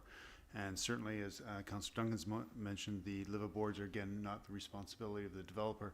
And a lot of those are illegal, and we don't have much jurisdiction over that. So I'm in favor of this motion moving forward. Thank you. Thank you, Councillor Duck. Before going to the next speaker, I do have a question through to staff, and reference was made in the correspondence and during public participation about liveaboards in the marina itself that is adjacent to this property. Can staff speak to whether that is legal or not? Yes, that is a permitted use in the CD37 zone. Actually, sorry, the water lot has a different zoning, but liveaboards are permitted in that marina use. Thank you. Thank you. Sorry, I should clarify, not the ones that are parked within that marina itself, but further out that are using the road parking. We know that there are up to 100 extra boats out there, and I believe those are what the public mistakenly attribute to this marina, whereas this marina has that very small slip of, I think it's only a dozen or a half dozen boats, and those of the legally parked boats that are in this marina have their own parking. It's not the road parking that's associated with the boats further out in the marina. Thank you. Thank you. I will turn to next speaker, Councillor O'Keefe. Thank you. When we voted at this committee a whole, I agreed to move it forward at the time, despite reservations expressed in the past. And part of that was hoping that the developer was going to, giving them a little bit of extra time to come up with something that would kind of push me over the line. My reservations with this from the beginning, and still are, is I understand the concerns about traffic and shade and height and all that sort of thing. However, as other councillors have said, we're in a housing crisis, and we have to try and make room for people. With the new housing legislation that's coming, we ain't seen nothing yet about how things are going to be. So we're all going to have to get used to that, and making room for others that need a place to live. Having said that, the one thing that we've struggled with in Sidney is getting the right type of housing that we need. And so what we've seen a plethora of is condos that are targeted at retired people with high incomes. And we've got a demographic issue in our town, and we need young people in here. And so what I was hoping is that I would see something I would have been amenable to, despite all the issues that this would cause in the neighborhood. I felt like we needed to get something significant to kind of override those other sorts of issues that were coming, and that we have very few opportunities for leverage to get the type of housing that we want, which is long-term rental housing or perhaps townhouses that are more suitable for families. So that's what I was kind of holding out for. That hasn't come forward. There's a promise for it, but there's no ironclad commitment to that. I don't know if they're talking about rentals for 5 years, 10 years. Short-term rentals for even 10 years or 15 years are of really no value to our community, in my opinion.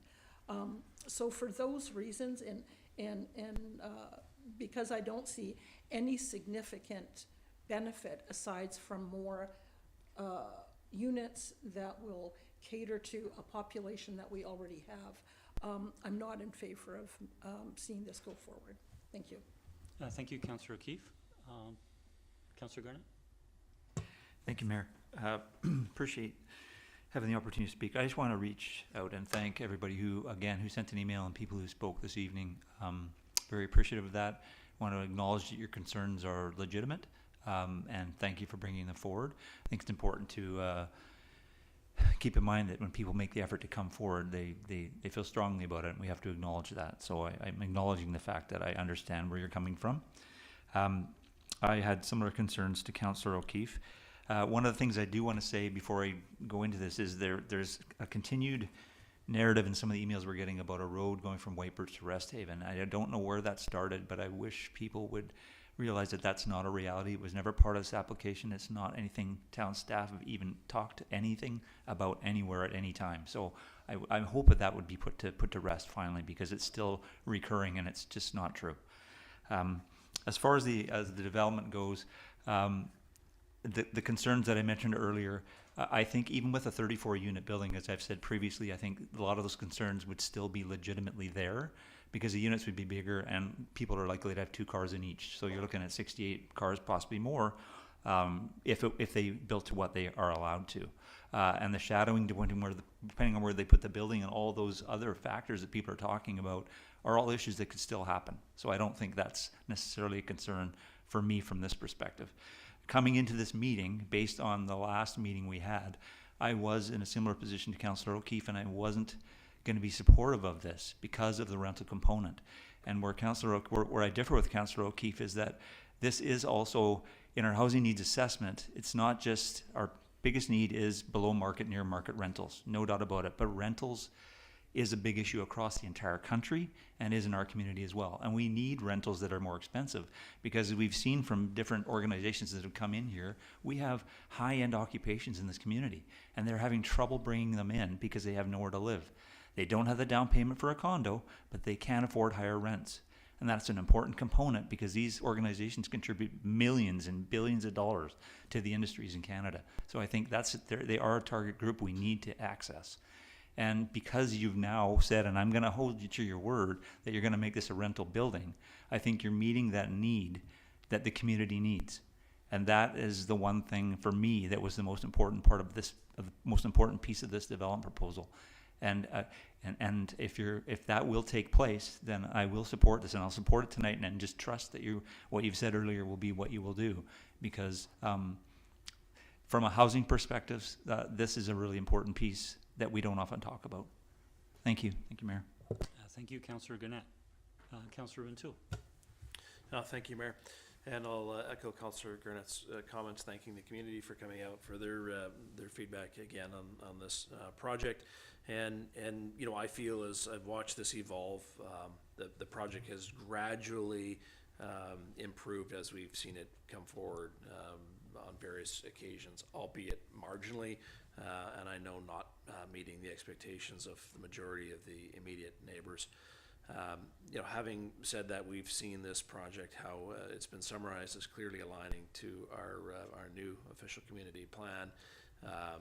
We've seen feedback from the community around the state of that parking lot currently, and its condition aesthetically and otherwise. And we've all known that inevitably an undertaking would occur on this property. And I think this is something that will be an improvement to what's there now. The prospect of providing rental housing has intrigued me greatly this evening, and I know we've heard this previously from the very first presentation. When a partner was brought in whose background is in rental properties in Victoria, we heard from the principal of that company that their intent was to operate this as a rental, and hearing that again tonight, I reiterated that that's their intent. I think is an important change to what we've heard. So I'll continue to support this bylaw. Thank you. Thank you, Councillor O'Toole. And as being the last to speak, I will support my council colleagues who have spoken in favor of this, and try not to be repetitive. But I want to go back to some remarks that I made at a previous during the previous application, and that was that this does represent change in your neighborhood. It represents change in our community, and the 80-unit White Birch property adjacent that has 80 units I can't recall. I did look it up the last time this was before council, but it was built many, many years ago, and it represented very significant change in that neighborhood. And there have been other significant changes in other multi-unit buildings and townhouse developments on either side within that neighborhood that have brought change. And we've adapted to change. Our community has continued to grow, I think, in a balanced way over many years now. And it does come back to our official community plan. We spent 2.5 years and had extensive engagement with the community about all of the different types of land uses in our community, whether it was environmentally sensitive areas, whether it was shoreline, whether it was parks and green space, whether it was single-family residential, whether it was townhouse, whether it was small lot development, where our institutions are, where our municipal infrastructure is. And in that entire process, what I was always wanting to speak to is that it was the intent of council, it was the intent of staff, and what I was hearing in the community, it's let's find a balance within the community during our growth, because we have grown on a steady basis for the last 100 years, and we will continue to grow in the future, and we need to do it in a balanced way. And I feel our official community plan update in June of 2022 was a success in that it found the balance the community was looking for. And within that official community plan, as Ms. Verhagen, our Director of Development Services, said earlier, is this development application is consistent. It's within the reports. It's consistent with the official community plan and the zoning. Why are we considering the zoning amendment? It has been, discussed in the past. I'm forgetting how many years ago it was, but it was several years ago that this CD 37 zone was created. And at the time, the calculation for density was units per hectare. Well, the town of Sidney and many other municipalities have moved from units per hectare to FAR, floor area ratio. And it's very consistent amongst municipalities, and the town of Sidney has been very consistent with FAR within its different zoning. So it's not just something that's been pulled out of the sky for this development, and this is what we're going to do on this piece. It was a considered matter during our OCP, and in terms of the different land designations in our community, and in terms of what was appropriate for this property. So I come back to say, I come back to my initial point that I appreciate the concerns of the community, and it does represent significant change, but we are changing and trying to find a balanced way to do that. When the adjacent 80-unit two-building townhouse development was done many, many years ago with surface parking lot, that represented a very significant change in the neighborhood. That is not going to happen again. You are not going to see two large buildings with 80 units and all of the parking on the surface adjacent to it. Land values are too high. It's not feasible for development. A developer could not buy the land and put in surface parking given the price of land. So we're seeing with what is different in this is you have a multi-unit building, not dramatically different from the condo buildings that are there. It's multi-unit residential, but what you're seeing is that the parking is underground. The parking that is surface will be for some parking of the residents, because not all of the parking is provided underground, but most of it is. But most of that parking is for the marina. So this is a unique site, having the marina that has been there for decades, and now wanting to bring the necessary, the much needed residential housing to this property. And so I think we have been consistent. I think our staff have been consistent. I think council has been consistent in how we've reviewed this, and that it isn't just something, as I said earlier, that's dropped out of the sky, that the developer is wanting to rush or push into this space. It is the result of the proponents looking at our official community plan, having extensive discussions with our staff, and with a back and forth in terms of what the elements have been. There were questions in the letter. Why is this coming back when it was defeated in a split vote of council when it was defeated in mid-2023. The reason is the applicant has made changes. They've taken off the rooftop. They've lowered the height of the They've lowered the height of the building. They've, as they indicated earlier tonight, they reduced the site coverage. The setback that was a major concern at the, I don't know what exact direction it is now, but in facing the Argosy and where the underground entry exit was going to be. The proponent has increased the setback there. So the changes that they've, and the commercial unit was taken out. So, excuse me, the developer, I think, has made changes in response to, the applicant has made changes in response to the community input that has come forward. And we're considering this application again because the application has been changed. And for myself and for a number of colleagues who've spoken this evening, we feel it's an improvement from the previous application. I will conclude my comments there. I'll look to see if there are any second-time speakers. And if there's none, I'll call the question. All in favor? Opposed? We have one opposed, Councillor O'Keefe. The motion carries. We now can proceed to third reading. Move third reading. Second. All in favor? Opposed? We have one opposed, Councillor O'Keefe. The motion carries. And a motion, we can proceed with the motion to adopt. Okay. Move adoption. Second. Any discussion on adoption? Seeing none, I'll call a question. All in favor? That's okay. Opposed? We have one opposed, Councillor O'Keefe. The motion carries. So council and to members of the public, given that zoning amendment bylaw has passed, we will move on to 5A1, which is Development Variance Permit Application Number DV100350 and Development Permit Application Number DP100841 at 2060 White Birch Road. And I would turn to staff if they wish to provide an introduction or for council to move forward. Through the mayor to council, again, the details are in the council agenda. The variance is, as was noted, on the notice sent out to the surrounding radius. The one variance requested is to reduce the setback for parking spaces on the surface parking lot, reducing that required setback from 1 meter down to, I believe it's 0.6 meters.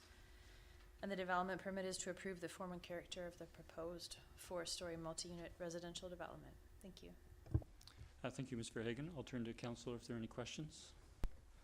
Seeing none, we can proceed. And I will just turn, actually, before that, to Ms. Nelson, our corporate officer.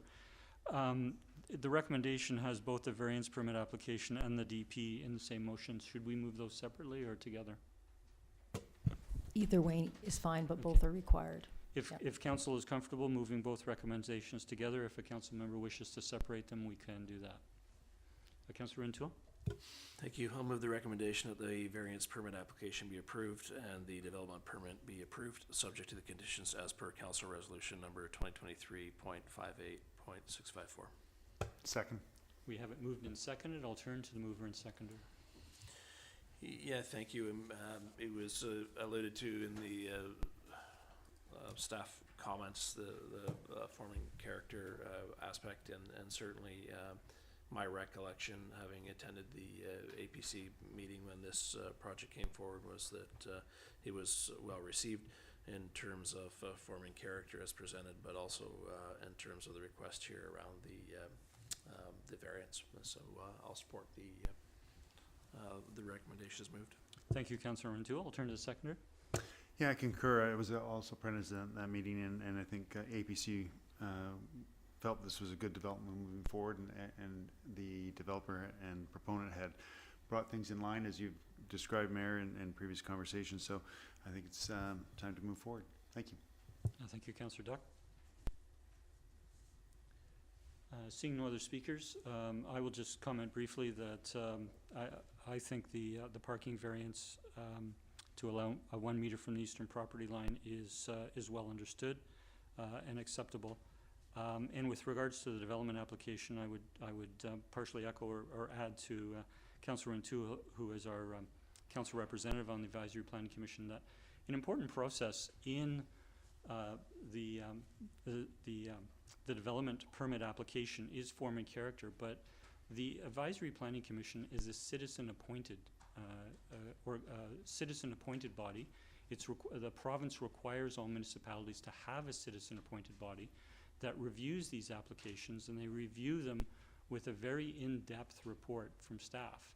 And as Councillor O'Toole indicated, our Advisory Planning Commission, our citizen-appointed body, was supportive of this development application and supportive of this particular variance. Seeing no further speakers, I will call the question. All in favor? The motion carries unanimous. Thank you. Point of order? Yes? I would like a recess for 5 minutes, if we can. I'll call a recess for 5 minutes. We'll reconvene at 8:50, or sorry, 7:50. Thank you.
Okay, we'll look to reconvene now if we may. And on our agenda, we are now within staff reports and down to, under bylaws, and we're down to 5B. And there are 3 bylaws that are related. Bylaw under 5B, there is bylaw number 2266, Parks bylaw amendment number 8. And 5C is bylaw number 2267, bylaw notice enforcement amendment number 1. And there's bylaw number under 5D, bylaw number 2268, the municipal ticket information amendment number 2. And I will turn to staff. We did have a single report addressing all 3 related bylaws, and I'll turn to staff for an introduction, please. Good evening, Ms. Clary. Good evening. This bylaw amendment is being proposed to make it easier for the RCMP to enforce late night activity and overnight shelter within public facilities, picnic shelters, and stages within the Sidney parks. The town's parks do not technically close, so individuals may occupy other areas of the park, but this bylaw would prevent them from actually occupying the structures, including picnic shelters, which we are looking at potentially building more of within Sidney. It would restrict the use between 11 p.m. and 7 a.m., and we suspect signage will also likely will need to be installed as well to help the RCMP enforce this. Thank you, Ms. Clary. I'll turn to Councillor if there are questions. I'll begin with Councillor Gurnett and then go to Councillor O'Keefe. Thank you, Mayor. Through you to staff. While I understand the rationale for the bylaw, I guess the first thing that popped in my head when I read it was, if we're talking about the unhoused or unsheltered in our community staying overnight in these particular aspects, they're not going to be able to pay a ticket or a fine. So at what point, like, how do we address that aspect of it? It's fine to give a ticket to somebody for staying there, but if they can't pay it, and they get put back out from the system, and then they're back, like, I just see it just sort of continuing. So I'm not sure how that's going to be addressed. Through to Councillor Garnett, we typically only ticket if we don't get compliance, and we do have a very good relationship with the RCMP and the town's bylaw officer.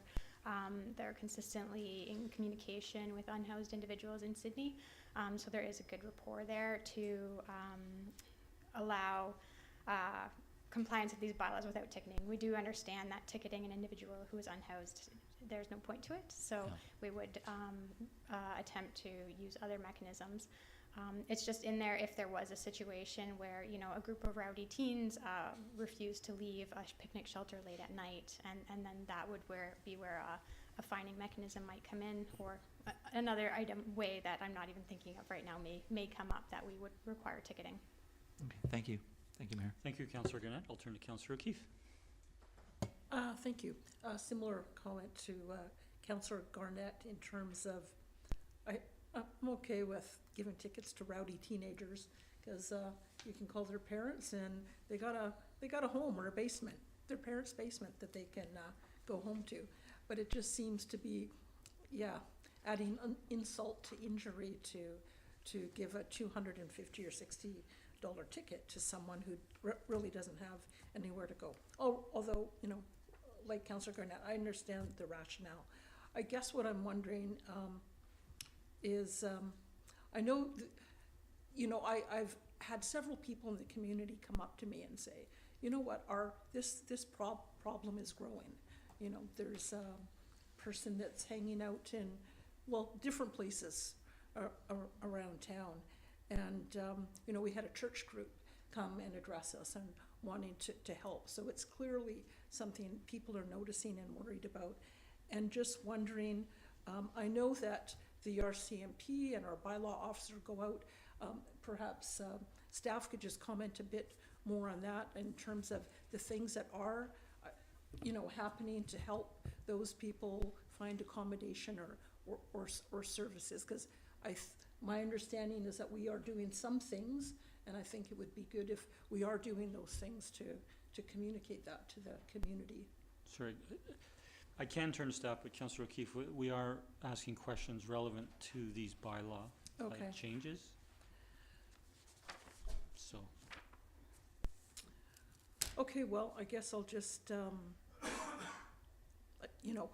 not going to vote against them, but I think it's a bit of a Band-Aid solution. So I guess what I would be looking for is there something more that comes after these bylaws in terms of how to address the needs of those people? So I don't know what the answer to that is, and Councillor, if you wish to, speak arising or a motion arising after these bylaw amendments, okay. but the points you're making reference to aren't particular to or specific to these bylaw changes. Okay, thank you. Thank you. Councillor Duncan? Yeah, thank you. I guess this is a question on enforcement, and we've discussed ticketing, but I know usually the RCMP, when it comes to overnight in the bylaw enforcement, is complaints based. So my understanding would be this would be more that if there is a problem being caused in a park, this enables the RCMP to better enforce it. But the RCMP are not going to be patrolling parks looking for unhoused people simply to send them away. Is my understanding correct? Through to Councillor Duncan, that's correct. Most of Sydney's bylaw enforcement is done on complaint basis. Thank you. Thank you, Councillor Duncan. Councillor, sorry, if I can, just before we move forward with recommendations, Council, will have 9 motions associated with these 3 resolutions. So if I could look for a mover and a seconder to take us through these. I'd like to move the bylaw 2266 be given first reading. Second. We have it moved and seconded. Any discussion? Or sorry, we don't have discussion on first reading. All in favor?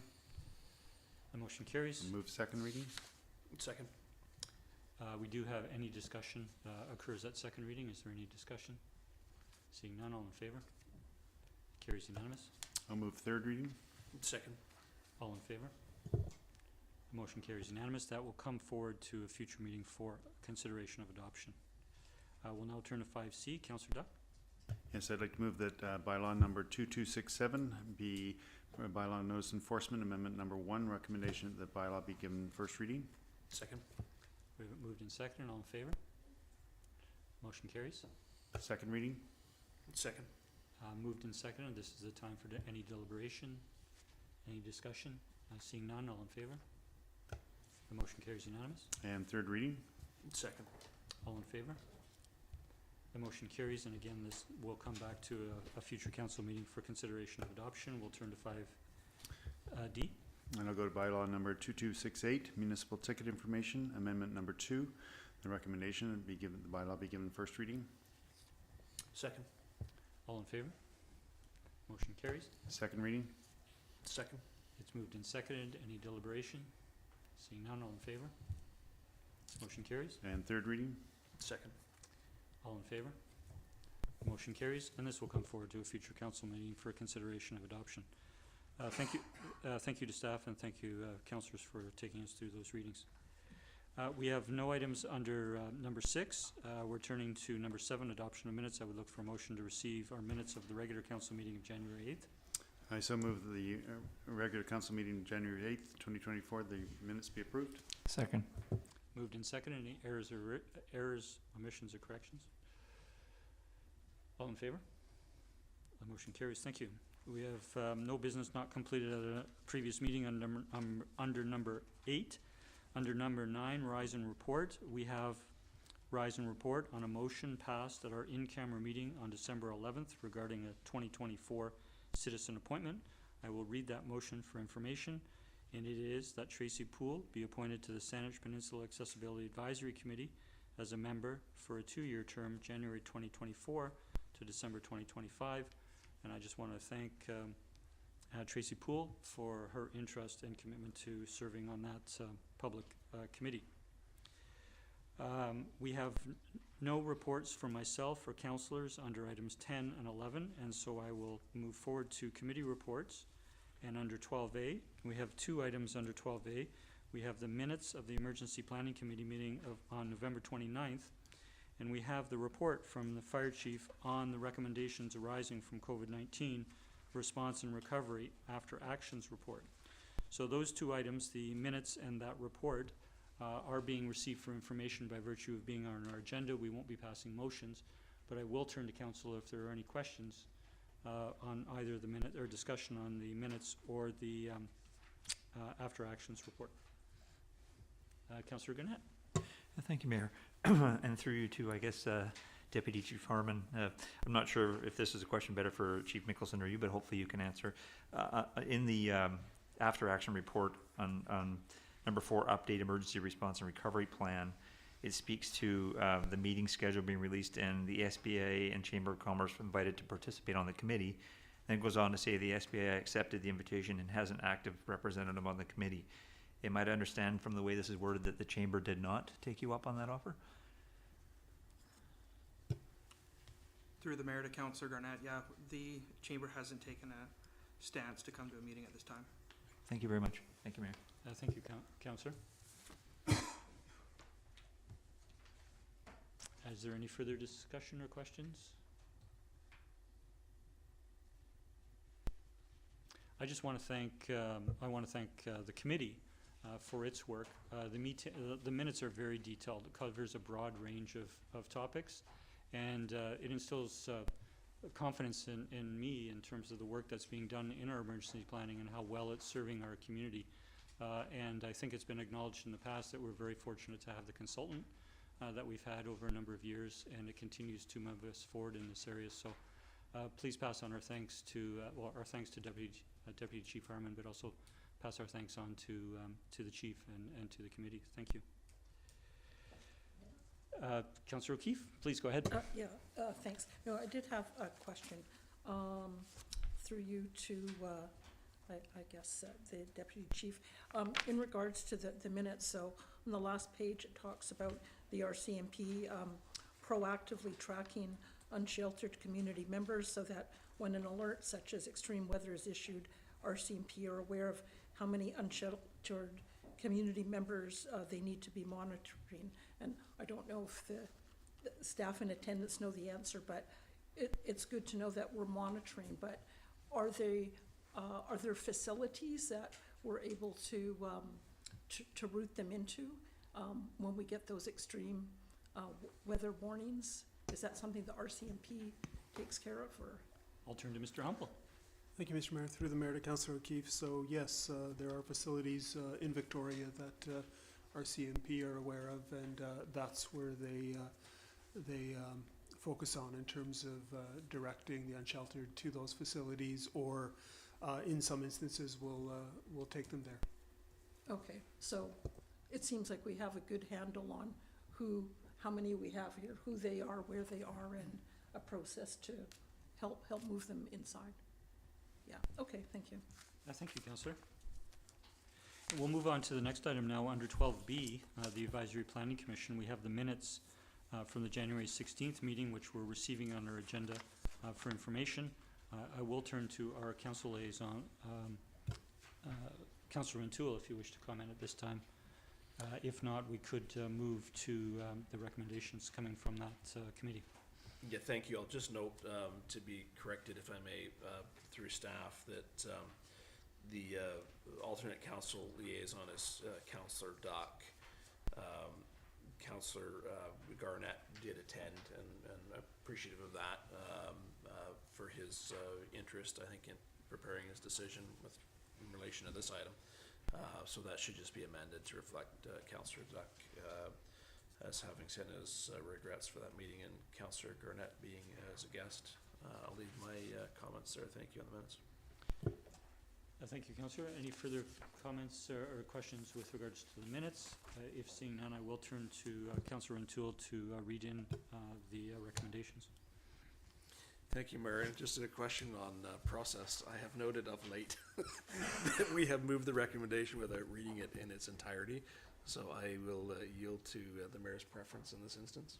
And I will lean to our corporate officer with regards to appropriate procedure. We've done it in the past. You're a good reader. You can go ahead and do it. Oh, Sandy. Wow. Sandy's mad at me.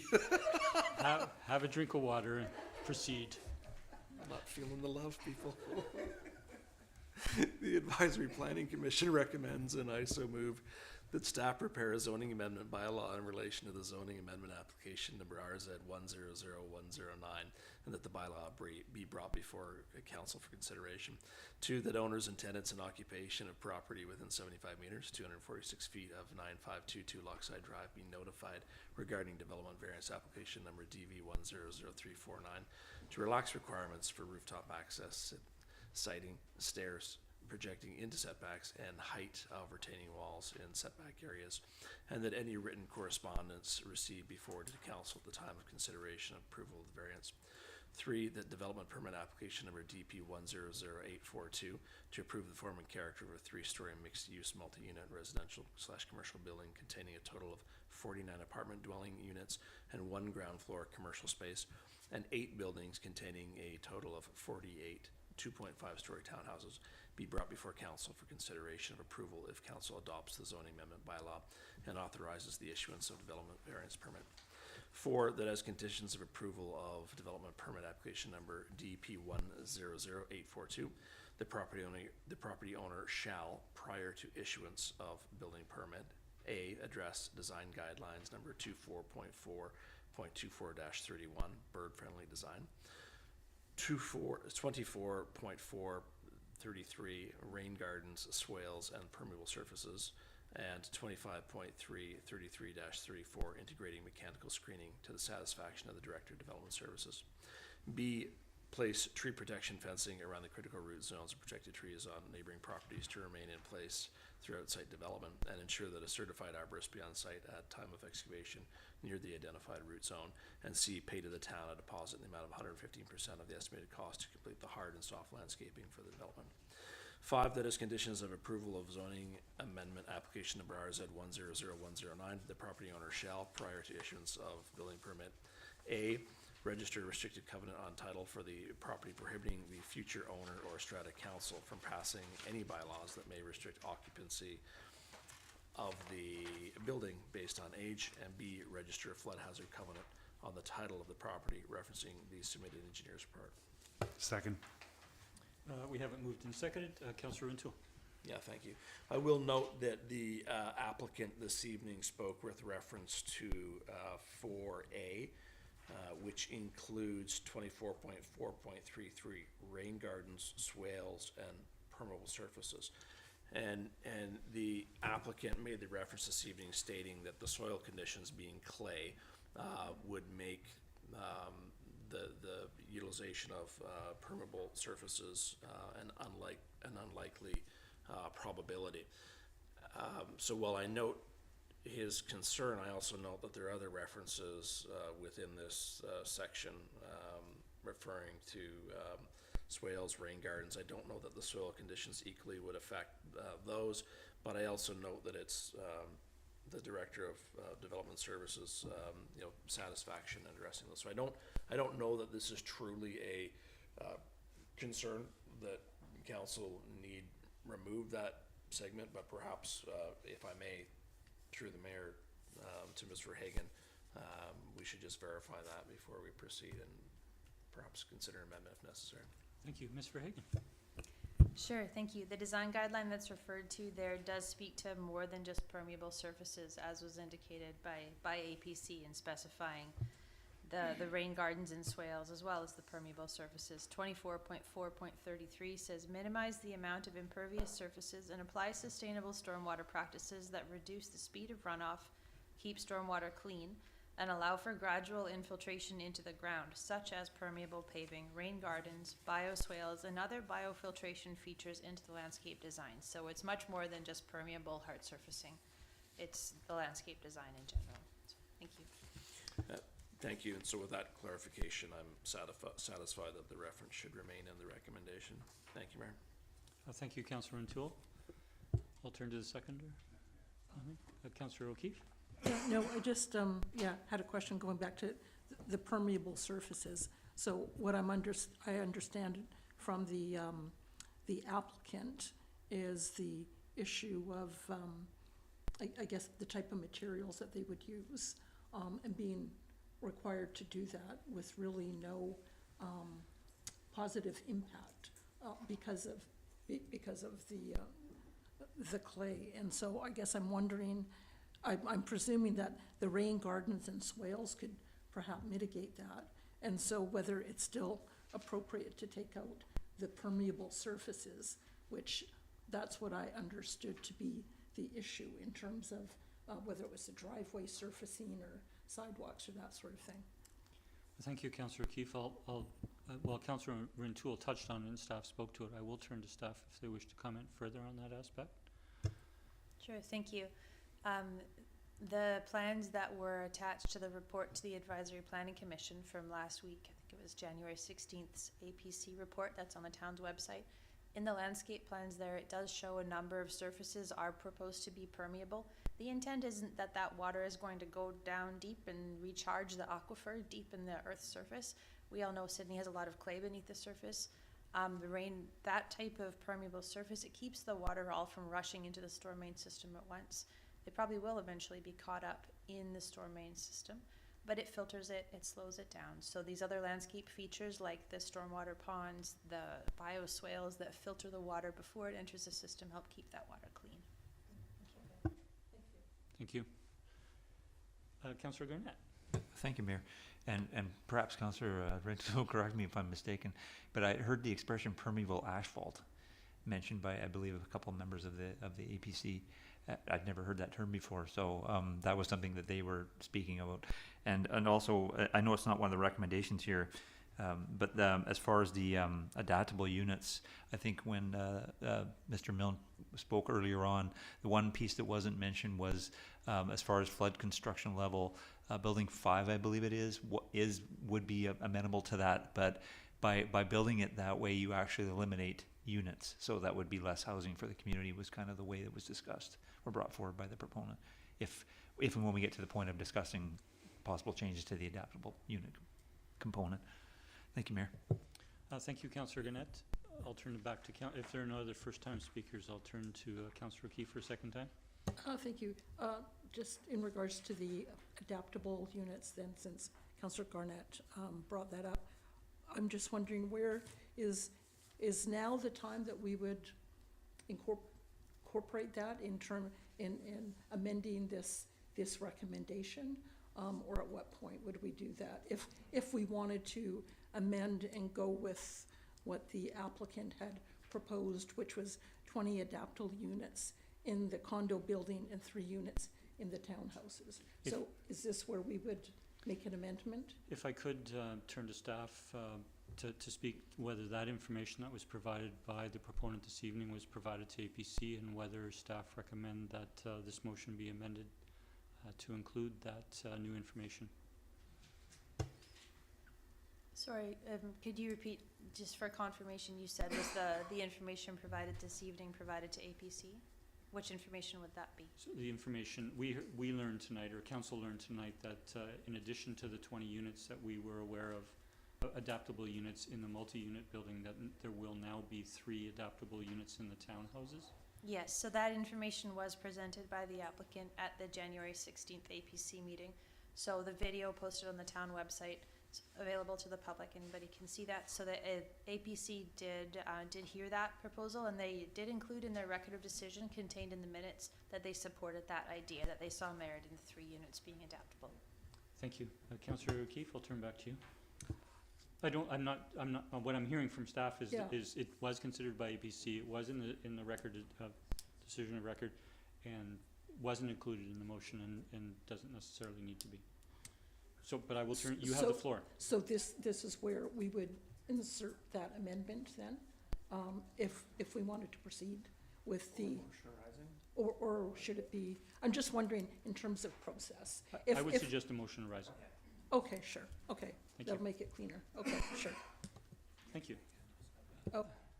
And so with the motion on the floor, I'll just comment, seeing no other speakers, that I want to thank APC for the work it's done, again with the detailed information that's brought forward by staff, and as well as the presentation and answering questions by the proponent at that meeting. And I support the recommendations, and I support the notice going to residents and hearing back from residents on this application at a subsequent meeting. Councillor Rintoul? Thank you, Mayor. If you'll allow me with my apologies, yeah, I really should have noted and drawn attention to the fact that the APC selected a new chair, and Clarence Bolt has assumed the chair of the APC, with our thanks to Kelly Bolt-Homer, the former chair, who has moved on and is filling a role at the Victoria Airport Authority on their board of directors. Thank you for that latitude. No, thank you for that. And Councillor Grant reminds me, the vice chair of the APC is now Eric Diller. So thanks to both of them. Yes, thank you. Seeing no further discussion, I'll call a question. All in favor? And the motion carries unanimous. Thank you, Councillor Rintoul, for taking us through that. Motion arising, I'll turn to Councillor O'Keefe.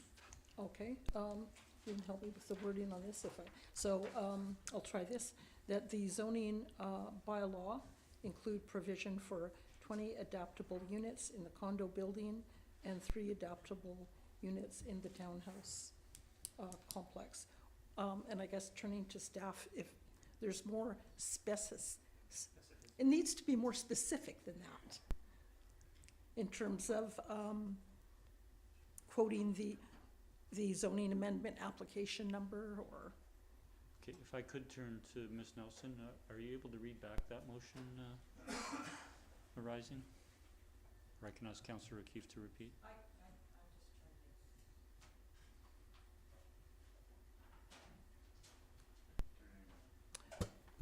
That the zoning bylaw include provisions for 20 adaptable units in the condo complex and 3 adaptable units in the townhouse complex. Right, and I guess what I'm, additional question through staff, is it necessary to quote the actual number of the zoning amendment application, or whether this is suffice as it is? It's a motion arising to the as part of the previous motion, so I don't see a need for that. I will add that. Okay, I'll sure. turn to staff if they have any comment. Seeing none. Second. We have it moved and seconded. Any discussion? Councillor O'Keefe? Well, I'm a big supporter of adaptable units. And so, but in this case, I listened to the APC meeting, I listened to the presenter, I listened to what APC had to say. The rationale makes sense to me. In addition, I think the staff had made mention somewhere that the BC Building Code is going to be amended for adaptable units. I think that's coming forward in 2025. And what's going to be happening then is all apartment or condo units will need to be adaptable, is my understanding.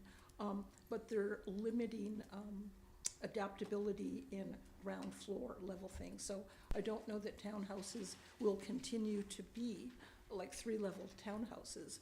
We would require adaptability anyways, unless they're in a certain configuration where there's ground floor townhouse and then you've got another townhouse sort of overhead. So based on APC's feedback and the developer and where the BC Building Code is going with this, it makes sense to me. Thank you. Thank you, Councillor. Seeing no further discussion, I'll call a question. All in favor? The motion carries unanimous. Thank you. We're now turning to staff reports, and under item 13A, we have the zoning amendment application number RZ 100109 and development permit application number DP 100842 and development variance application number DV 100349, community amenity and Parkland contribution for the same development at 9522 Lochside Drive, as we've been discussing. From APC, I would turn to staff for an introduction, please. Thank you. This report covers the proposed parks contribution in exchange for the zoning, as a condition of approval of the zoning amendment for this property at 9522 Lochside, and also recommends an amenity contribution based on the increased floor area ratio from what's permitted.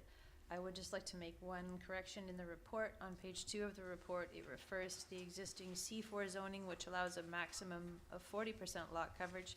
It actually allows a maximum of 45% lot coverage. So what that means in terms of the numbers in this report is that the existing zone allows a little bit more lot coverage, which in turn is a little bit more gross floor area. So that means the figure in the report for the amenity contribution would actually be a little bit less, because what's permitted right now is a little bit greater than what is estimated in the report.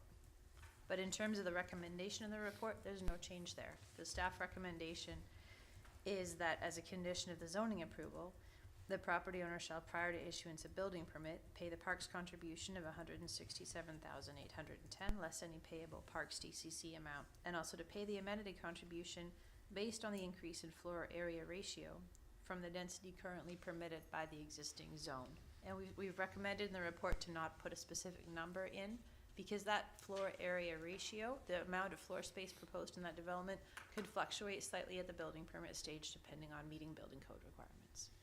Thank you. Thanks, Ms. Verhagen. I'll turn to colleagues if there are any questions from the staff report. If not, we do have a recommendation. We have two recommendations, and I will ask the mover to move the first one first. Ask a mover. Councillor O'Toole. Thank you. I'll move the recommendation that as a condition of approval of zoning amendment application number RZ100109 to amend the zoning designation of the property at 9522 Lochside Drive in order to allow for the development of a 2.5 to 3-story multi-unit residential development containing 97 dwelling units and ground floor commercial space. The property owner shall, prior to issuance of building permit, number 1, pay a parks contribution of $167,810 less any payable parks DCC amount to be used for parkland acquisition and improvement. Do we have a seconder? Second for discussion. Moved and seconded. I'll turn to the mover. Yeah, thank you. I recognize the applicant this evening spoke and made requests to have this item, I guess, essentially waived as is proposed here. I think there was some background material, I know, in questions and answers that I think it was Councillor O'Keefe. Sometimes she sends questions in before the meeting that may have asked to clarify something in Mr. Hissick's response, and I don't know if it would be appropriate for staff to further comment on that response at this time or not, but I think I found the response from Mr. Hissick compelling in this regard. I'll turn to staff. Mr. Hissick.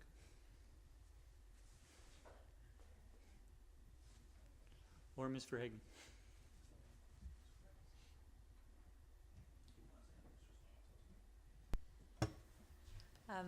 Thank you. Through to council. There was a question asked about the question from council was, is this an increased development cost charge, and is that permitted? So the response provided was that the contribution for parkland acquisition and improvement is not an increased development cost charge fee. It would be a contribution required as a condition of zoning amendment. Town bylaws do not have to be amended for council to set requirements as conditions of zoning approval. Was never staff's intention to impose a future level of DCCs on this development application that's already in stream. That wouldn't be reasonable. What we're trying to indicate here is that certain parkland acquisition powers can be exercised as part of this discretionary rezoning application. Council recently received a parkland needs assessment that outlined that Sidney would benefit from more parkland, especially with an increased population expected over time. The town is reviewing the DCC bylaw. We've just started that project, but even if the project was completed now, the new fees wouldn't be applicable because this is an in-stream development application. There's tremendous value created in rezoning the property. So the provincial legislation permits conditions of zoning amendments to be set. I'm not sure, Mr. Hissick, if you wanted to add to that. Very well summarized, Ms. Verhagen. Thank you very much. Councillor O'Toole. Yeah, no, thank you for that clarification. I think it was worth the public hearing that explanation as well, and I concur. There's tremendous value in this rezoning that we're embarking on, and that this is one mechanism in which the town can help fund initiatives such as been prioritized by the town around Parkland, for example. And so I think I'm comfortable supporting this, and I'll look forward to hearing my colleagues' comments. Thank you. Thank you, Councillor O'Toole. I'll turn to the seconder, Councillor Duck. Yeah, it's just if I want to follow up on the question there relative to the amount and the comments by the proponent relative to this. Given the amount of land that they already are designating to green space on the property, relative to, for example, 2180 Beacon West. Is this amount reasonable? Like, I'm from the documentation that came through, it seemed like it was appeared to be much more than has been done in past. So just for further clarification, I would appreciate it from staff. Sure, thank you. Through to Councillor Duck. This is based on focusing on broad parkland acquisition and improvement through the whole municipality, not looking at it just on a neighborhood by neighborhood basis or on how much private open space they would be providing on site for their own residents. I think it would be a fair assumption to think people moving into this development would be using other parks in the area, and as population increases, there'll be more demand for park space and better park space throughout our municipality. So that's what this is based on. Thank you. And how does this, follow-up question if I may, how does this compare to other similar developments in amounts relative to space? The amount is comparable to what was taken at 2180 Beacon based on the number of units in the development. It is comparable to, and less compared to what parks DCCs are for other municipality, but again, keeping in mind this is not a development cost charge. This would be a contribution taken as a condition of zoning amendment. Thank you. Thank you, Mayor. Thank you, Councillor Duck. I'll turn to Councillor O'Keefe and then Councillor Burnett. Thank you. Well, you know, I don't like to turn away money to make our community better, and that's a significant amount. My concerns with this were, I recall that we discussed this in November, and there was, at that time, I believe staff had said the amount that would be required for the DCC parks was around 24,000 or, you know, thereabouts. And there was some talk about maybe, do you want us to look into doing something else? And there was a motion or a recommendation, and council chose no, not to go that route. So I thought we were fine with what was presented at that time. So for this to come forward and now say 167,000, that's a significant increase. And I get staff's point that, you know, we're not calling this a DCC bylaw, or it's not a parks DCC, it's something else. Is how I'm understanding how we're moving this forward. However, you know, the other thing that's in my mind is I sat in on a session today for the new legislation, and a few of us sat in on a session provided by in regards to development for councillors a few months ago. And one of the things they talked about that developers are frustrated with is, and our processes, is not having all the information up front in terms of if there's going to be costs to you know, state what those are up front so they can plan for that. And then there's, you know, what I understood from what they were saying is that it impacts our sort of reputation in the development world in terms of bringing these forward at a late date. So for those reasons, I'm uncomfortable with approving such a large increase at this late stage in the game. If it was something that had been identified up front, then and the developers knew about that and that they could work that into the pro forma, then to me I would say, yeah, they would have had time to incorporate that and plan for it. But at this point, I don't feel it's fair to do it at this time. Thank you. I'll turn to staff, please. I see both Mr. Newcomb and Ms. Verhagen. Thank you, Mr. Mayor. Just to comment that I think staff agreed that in an ideal world, everything is identified up front. In the case of this development, as you know, the OCP designation for it was recently changed. The proponent was looking at a development there even before the OCP was finally adopted. And I think in an ideal world, the OCP would be changed, and then we'd look at the DCCs and what would be necessary to ensure that, you know, that piece of property is paying its share of community development charges following that, maybe the zoning would be updated. That's not the way it's happening, obviously. So I think, in order to ensure that this development is, fairly contributing to the cost of, amenities throughout the community, that's the reason that this number is coming forward as sort of related to the zoning. Thank you, Mr. Newcomb. You still have the floor, Councillor O'Keefe. Okay, just, I understand the rationale, and I know that it's been in our strategic plan since we first came on council. One of the things we wanted to do was to update the DCC bylaw, but we just never got to it.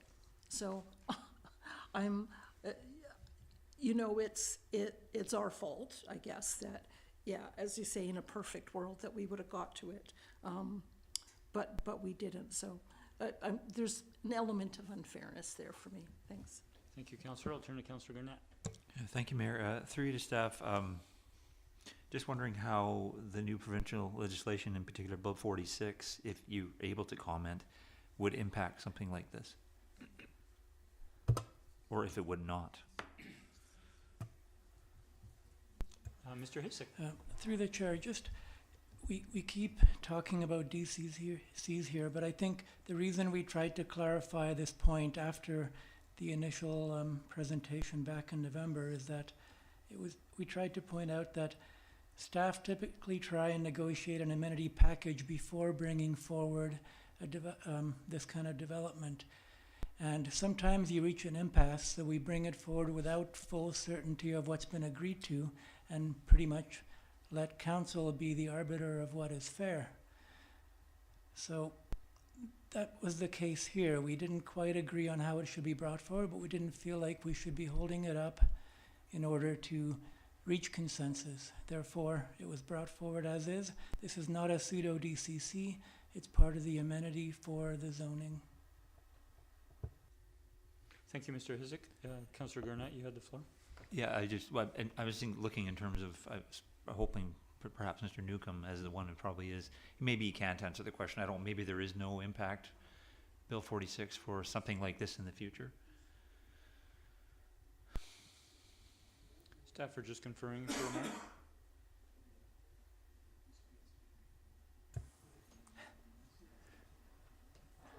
It applies to Mr. Newcomb. Sorry, can you repeat the question, please? I was just wondering if to this point, going through the new legislation, if you feel that Bill 46 in any capacity might impact something like this proposal that's before us here, or in the future on any future ones, given that there's going to be changes. Through the mayor to Councillor Granite, I don't think so, no. Okay, thank you. Thank you, Mayor. Thank you, Councillor. Councillor Duncan. Yeah, thank you. I held the same general reservations that Councillor O'Keefe does. I know this application also, when they came forward in November, was also freshly shaken off of learning that the CRD was investigating future water and sewer DCCs, as well as the province, of course, coming up with these new acts, which, don't look like they apply to them because they were never zoned within the zones that might be affected. But this developer has been very good at speaking to our community, and has really played ball. And so I'm really reticent to do something which, knowing the kind of cost environment they're in, perhaps makes it slightly less likely that they're going to be able to do the project they've proposed. And I understand why staff came forward with this. It's their job to come up with the amenities based on the direction that staff or that council have given them previously regarding parks acquisition and things, and look for opportunities to do that. And this is exactly the direction that we have formally given them about looking for opportunities like this from developments. I'm simply worried that with the timing of when this development will be going forward, and kind of the additional work they've had to do with this community already as they went through COVID, and then learning, now they've even come up with new accessibility things they were able to do that they weren't before. That I don't want to give this development in particular any undue barriers that weren't there before. So I'm very I'm reticent to, about doing this, and not because I think it's that it was a bad recommendation from staff, but that, as staff says, council is the one that they're putting it forward as an option for us to be arbiters of fairness, and that from my perspective in that role, I would say I would rather it simply be a typical Parks DCC amount and not the additional amount that was based on the rezoning. Thank you. Thank you, Councillor Gurnett. I'll turn to Mr. Humble. Thank you, Mr. Mayor. So I guess I just want to express to council from a staff perspective, municipalities are increasingly coming under pressure to provide infrastructure for our communities. The developer is benefiting here from a rezoning, a land lift. This is the one opportunity that municipalities have through the rezoning process to benefit in terms of looking at opportunities for providing infrastructure to our community. Otherwise, it's the taxpayer paying for it. So I just wanted to make that very clear, that this is not something that is uncommon. This is what municipalities do when a rezoning is before councils and there's a lift that's being requested. So there's a level of mutual benefit associated with the proposal. Thank you. Thank you, Mr. Humble. I'll speak for a first time. I think everyone else has spoken, and I'm supportive of this. And I think, as has been stated, that that this has been a common practice within municipalities with regards to rezoning, and we do need to consider the infrastructure needs of our community going forward. And as was alluded to earlier, we have recently conducted a Parks Needs Assessment. We have seen different amenity contributions from different developments. At the White Birch development, we saw a very significant amenity contribution in terms of the traffic circle and the sidewalk and associated with White Birch Road, while the typical situation would be to make the improvement to the center line of the road. In this case, it was negotiated because of the significant benefit to the developer to look for the getting a complete traffic circle and sidewalk in that location. We've done the same with 2180. And I think staff have provided a rationale for this particular amount that they've put forward. And I think with the rationale in place and with the practice that this municipality and other municipalities that we have done in recent years, and that Mr. Humble has referred to, that this is common in other municipalities as well with regards to rezoning, that I remain supportive of this. I'll turn if there are any second-time speakers. If not, I will call a question. All in favor? Opposed? Councillor O'Keefe is opposed. The motion carries. And so I'll turn to Councillor Rintoul with regards to the second motion. We don't have to read the preamble, but the second part. Thank you. Further, I'll move that the property owner shall, prior to issuance of a building permit, pay an amenity contribution based on the increase in floor area ratio from the density currently permitted by the neighborhood motel C4 zone. Second. We have it seconded. I'll turn to the mover. No, thank you. Seconder. Any discussion? Seeing none, all in favor? The motion carries unanimous. Thank you. We're now turning to item 13B, provincial housing legislation and impacts on the zoning bylaw update. We have a report in our package, and I will turn to Mr. Newcomb, our Director of Community Planning, for an introduction, please. Thank you, Mr. Mayor. So the purpose of this report is to provide council with information regarding new housing-related provincial legislation that was adopted in the fall of last year and its implication for Sidney, as well as the zoning bylaw update project. First, I'd just like to stress that the report reflects staff's current understanding of the legislation and its implications. We are currently attending information sessions hosted by the province and other organizations and expect our understanding to evolve over time as we learn more. So the first piece of legislation is Bill 35, which brings in a regulatory framework for short-term rentals in British Columbia. The requirements of Bill 35 are actually very similar to the short-term rental bylaw that Sidney has had in place since 2018. So it does not represent a radical change to our current approach. However, the province intends to establish a provincial registry that will aid in enforcement, and one of the recommendations in this report is that Sidney adopt a business licensing scheme for short-term rental to make enforcement efforts even more effective. And that's just based on the structure of the enforcement regime that the province is bringing in, requiring that platforms display business licenses where the municipality requires them.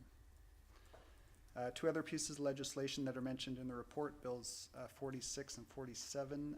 Bill 46 applies to development cost charges, and staff will be bringing forward a more fulsome discussion of this bill at a later date with a draft TCC bylaw.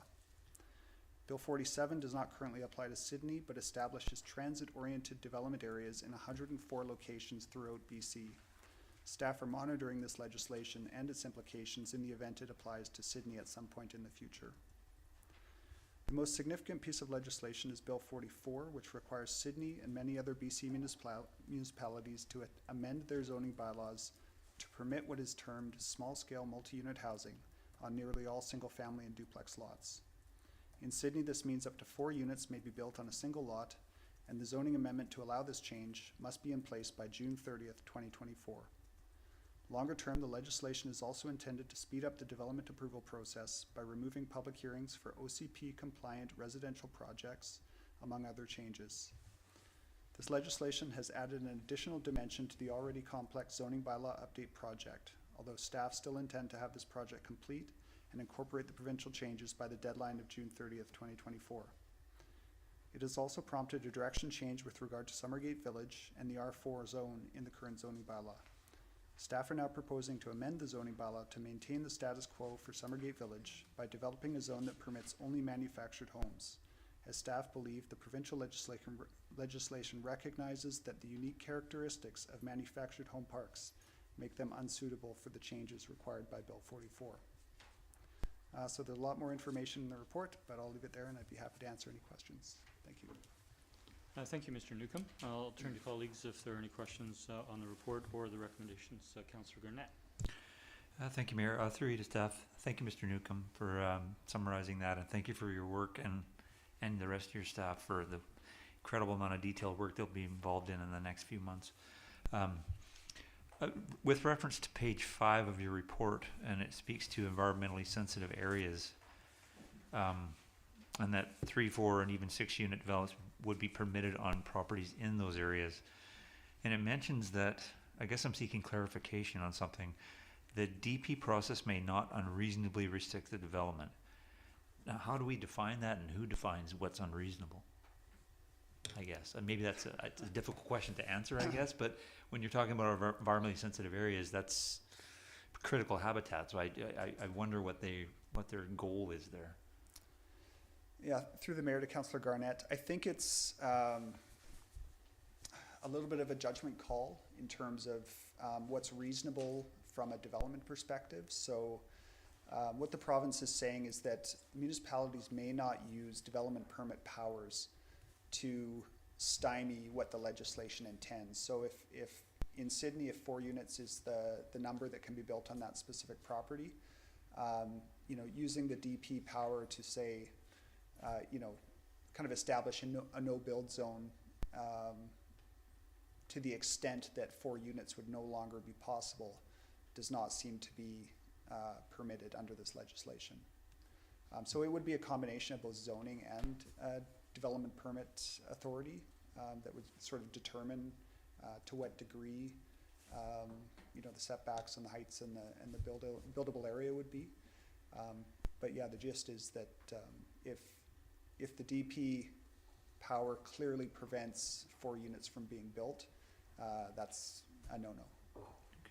Okay, if I may, and on page 6, I believe, the $206,000 that's referenced that the provincial government's giving to help with this, and you mentioned it using it in the updated housing needs report, OCP, and bylaw amendments. I guess the obvious question for me is, by staff's estimation, will this money be enough to cover what's required?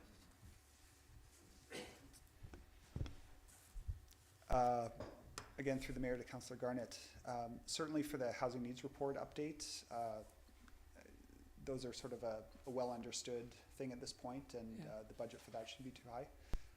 Really, it depends on the scope, I think, of the update to the OCP that the province is requiring by the end of 2025. Right. Yeah, we haven't got to determining that scope. haven't even discussed it at this point, Yeah. so pretty hard to answer that question clearly at this point. Just based on the OCP update that the town went through between 20 and 2022, I would say that supplemental funds might be required there. Oh, okay, yeah, that's interesting. I struggle with that one in particular because it's something that they're making people do, and then they're offering some money, but it seems to me they should cover all of it, but that's just my perspective. If I might follow up. Sure. I think what the province is saying is that the areas affected in the OCP by the SSMUH housing is what they want updated. Okay. I think the broader issue is that updating that is very likely going to have knock-on effects to the rest of the Right. community, and Yeah. so there's going to need to be a broader consideration there. Great. Under site standards, package B on page 9, 3.2 objectives. The objectives of the recommended zoning bylaw regulations in table 6 include, and I really want your perspective on this. Bullet 3, and you may or may not know where I'm going with this. Given what their parameters they're putting in there, they're saying increase opportunities for tree retention and planting, and I don't see how those jive. Can you explain to me if you think that's possible, given what the constraints of the lot sizes are? I think as with any development, it's going to be a challenging balancing act. And, like with any development, I think a lot of times ends up being a matter of compromise. You win some places, you lose other places, Yeah. and we just try to do our best. And one last question, if I may. On table 6 itself on page 10, when you look at maximum number of stories of 3, now this is where I kind of think the overall having it provincial wide as opposed to, maybe there's some nuancing here, I don't know, but we have many areas in our community that fit into this land use that will require a flood construction level. So does 3 levels then become 3.5 or 4? Like, I perplexed as to how high that would go, because you got to factor that into those areas. I mean, they have to start building here and then go up. So, I mean, it'll certainly vary by site, but I don't think, in terms of 3 levels in a building, it wouldn't be beyond that, but the ground floor elevation might need to be raised slightly. And I think the province's height limit there of 11 meters provides adequate wiggle room to make it all work, is my sense. thank you very much. Appreciate it. Thank you, Mayor. Thank you, Councillor Garnett. Councillor Duncan. Yeah, thank you. I guess this is just a follow-up from Councillor Garnett's question. That the restrictions about the environmentally sensitive areas frightened me as well, especially, yes, given that they said it was for increased tree planting. I'm sure that's for larger municipalities where they think the trade-off of densifying in one spot means that there'll be more rural areas outwards. But for us, I can think of single-family homes that have been built in our shoreline environmental sensitive areas that could probably very easily fit 4 units of housing. So I'm guessing that if we had kind of restrictions around that were based on protecting the environmentally sensitive areas we already have, so protecting the bird trees and say making sure, like restricting impermeable space because infiltration matters to us, by the ocean, that wouldn't necessarily count because you can fit 4 units on that footprint if it's allowed to go up 3 stories. But as long as we weren't saying that it was based on, the number of units itself, the number of driveways, or restricting the height from what they've allowed in that would be out. But restricting it to like current building footprint sizes and current tree protection, some of which is a provincial act, does that sound like that would be reasonable? I mean, the province hasn't specified that the 4 units need to be of a certain size. And there's, I think the way the province is going is that you can have a wide variety of unit configurations. You could have a single family house and you could have 3 units in a very small, 1,000 square foot detached building. Those would be sort of little bachelor micro suite type things. But it's certainly possible to do that many units in the smaller footprint. I think it's just a matter of looking at you know, what's reasonable in terms of fulfilling the existing environmentally sensitive development permit guidelines we have, and then looking at, you know, on a site-by-site basis, what's a reasonable amount of building allowance in terms of lot coverage, setbacks, things like that, and you know, just about achieving that balance. And you know, whether that's the existing footprint or something different, we don't know, because we haven't done that detailed work to look at what that's going to look like. That's the job for the next 3-4 months. Okay, thank you. Thank you, Councillor Duncan. Councillor O'Keefe. Thank you. I have a few questions. Surprise. Apologies for not getting to them sooner. I actually sat in on a webinar on the topic, which kind of, you know, got the wheels turning. So I'll start with short-term rentals. And in terms of what I understand from the legislation is that the legislation allows us to use secondary suites and ADUs, like one per property, for a short-term rental. And our current bylaw allows for that as well. And to me, it seems counter, I would be more in favor that we remove that requirement. It seems counterproductive to encourage people to put in basement suites and garden suites and contribute to say rental accommodation for local workers, and open those all up to short-term rentals. So my question in regard to that is, when I was looking at the legislation, I was wondering, do we need to have their approval to disallow the use of ADUs for short-term rentals, or can we just decide we don't want to do that we don't want to allow that in Sidney, and we can include that in our bylaw, or do we need some kind of clearance from them?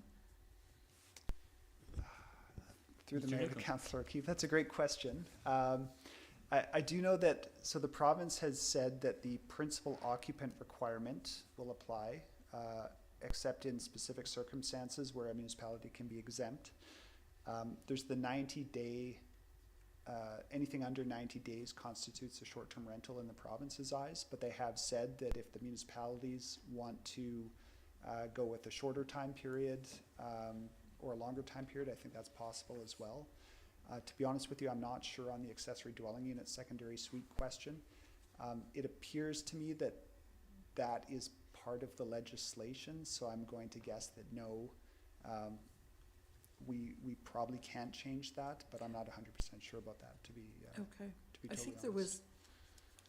there was some sort of notification process, so maybe we can leave that for now. Just in regards to our amending of our short-term bylaw, maybe these are things that you're going to kind of address when you look at it anyways. But currently, I found that it's a little bit, if we're planning to clarify our intention a bit more. For example, it says that a homeowner, that only one short-term rental is allowed per property, I think. But they can rent no more than 2 bedrooms in their unit. So I'm wondering if we need more clarity there in terms of, does that mean they can only have one short-term rental client that comes in and use 2 bedrooms?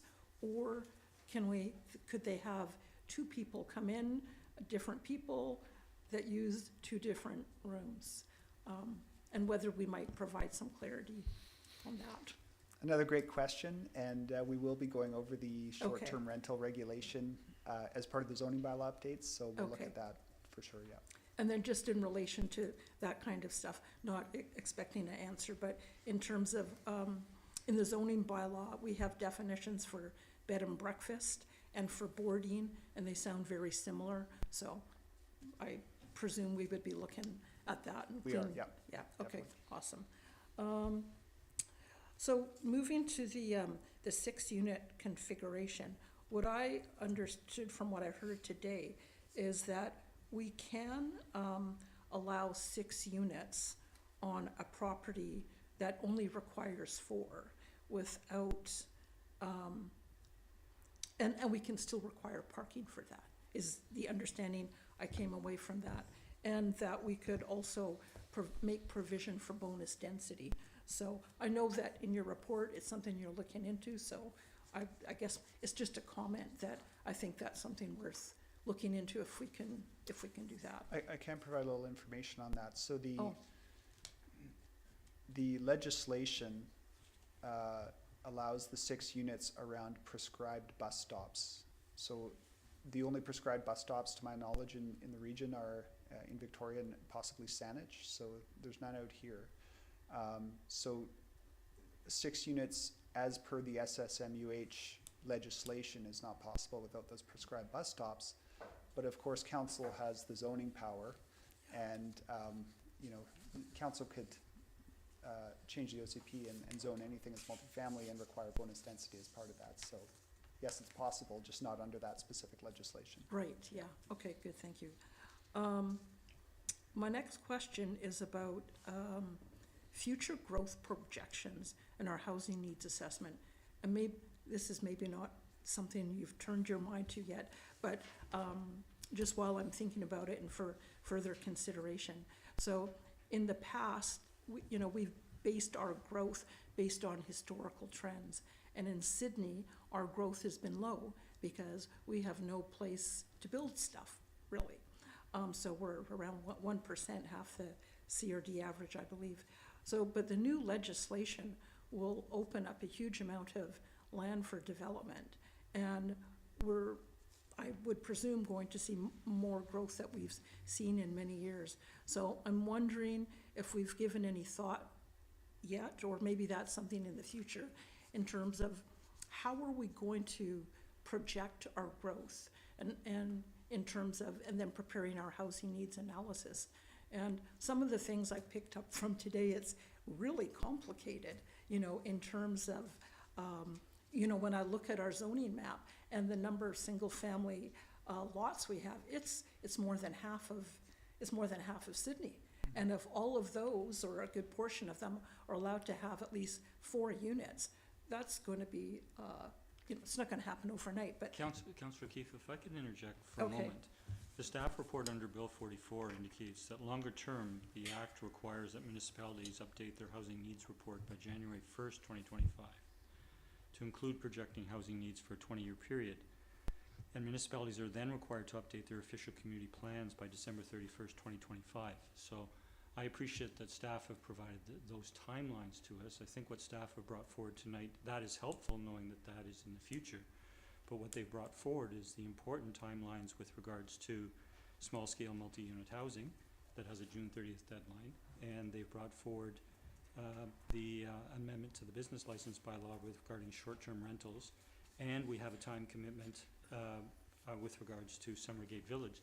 Yep. So I think we haven't received more information along the lines of the questions you may be asking, because there are going to be different timelines with the priorities. So yep, and so if we could stay closer to, we do know the recommendations we need to move forward with this evening, and perhaps if questions could be more aligned with those recommendations. Getting back to the different topic, trees, and I guess what I'm thinking is with more density, reductions of setbacks, perhaps we're going to lose more trees to accommodate that densification, and whether we might be doing any analysis in terms of how that's going to impact our tree canopy and developing mitigating measures. I don't know if that's something not necessarily for consideration now, but just a comment, I guess. And I guess the moving to public engagement and communication with all of this, and I note staff's comment about the complexity of how we deal with the public and the zoning bylaw. So the way that and I just want to confirm my understanding from staff, is that as we implement those elements of the zoning bylaw that apply specifically to the smooth stuff, we can't have a public hearing. So that just has to go ahead. That's just the way it is. But the other things that we would. So would we be having 2 separate processes? And I guess related to that, while I know that we can't hold a public hearing for the smooth stuff, I think it's still important to have at least some sort of education or information communication strategy so that people understand kind of what's going on. So are we looking at some sort of communications plan or strategy in regards to those things? Mr. Newcomb? So, right now, the province is holding a series of webinars. Staff all around BC are trying to get educated on the details of this legislation and what it means. I don't think we're quite at the stage yet where we've sat down and planned out exactly how we're going to, I mean, the bylaw needs to be written. Yeah. And then we need to think about community engagement and how that's going to happen. So I would say it's just a little bit premature to be getting into the details about that. Sure. Yeah. Okay, yeah, so just a comment, I just, think it's important. I think there's gonna be a lot of changes for people. I agree. Yeah. Finally then, I'll just move on to Summergate. And this, the issue of Bearland stratas actually came up on this webinar that I was on today. And it seems that Bearland stratas, which Summergate is, appears to be covered by the legislation. But they also indicated that there's still more information to come on that. So there still seemed to be some uncertainty. In regards to Summergate, I looked at the definition for a manufactured home park. I know staff gave us a definition for a manufactured home, but what we see is that a manufactured home park seems to be not meet what Summergate is. So Summergate doesn't seem to meet the definition of a manufactured home park. So I'm concerned about us embarking down that Sorry, do you wish to road. ask a question? Yeah, so is this something that staff might look into further? Yeah, And whether this- it's prudent to kind of put this on hold tonight before we get further guidance or legal opinion or? Yeah, before I respond to that, I just, the communications manager, Ms. Judson here, has reminded me that in the next town talk, there will be a piece on the legislation and what it means maybe for the zoning bylaw. Okay. Apologies for not remembering that.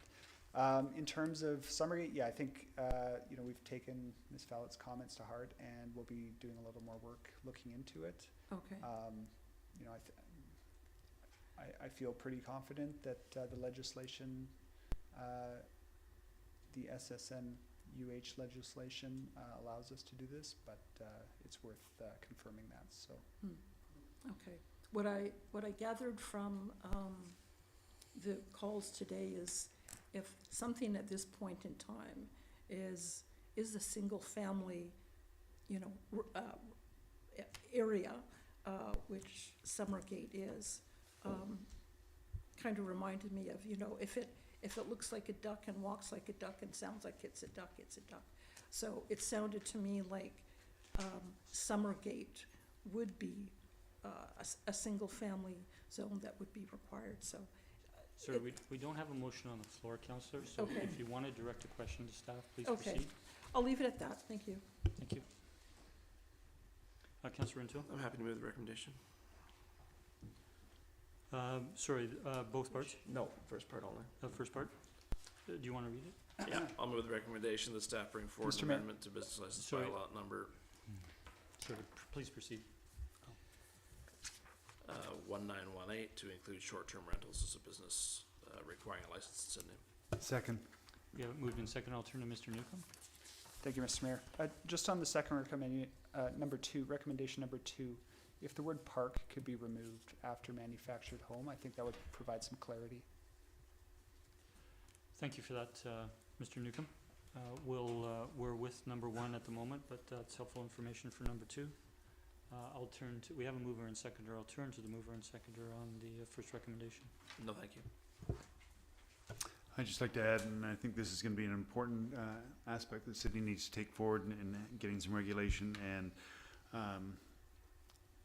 enforcement on this issue as the province intends. And certainly, I know our hoteliers and many of our residents are going to welcome this business licensing to give some direction to the town and be able to enact some enforcement. Thank you. Thank you, Councillor Duck. While we have a specific motion on the floor, there won't be another well, sorry, I'll leave it until after the second recommendation. I am supportive. I'll turn to other speakers. Seeing none, I'll call a question. All in favour? The motion carries unanimous. Councillor Rintoul? I wasn't going to move the second part of the recommendation. I just felt from the discussion that it's premature, frankly, that we'd probably hear back from staff on a more suitable recommendation. Okay, so if we could have, okay, I'll turn to staff. Do we need to refer it to a future meeting, or can we just not move it?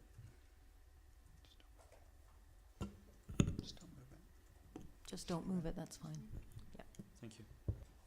So I am going to ask, I appreciate your comment, Councillor Rintoul. Is there a councillor willing to, wishing to move the second recommendation? If not, we will leave it to staff bring forward at a future meeting.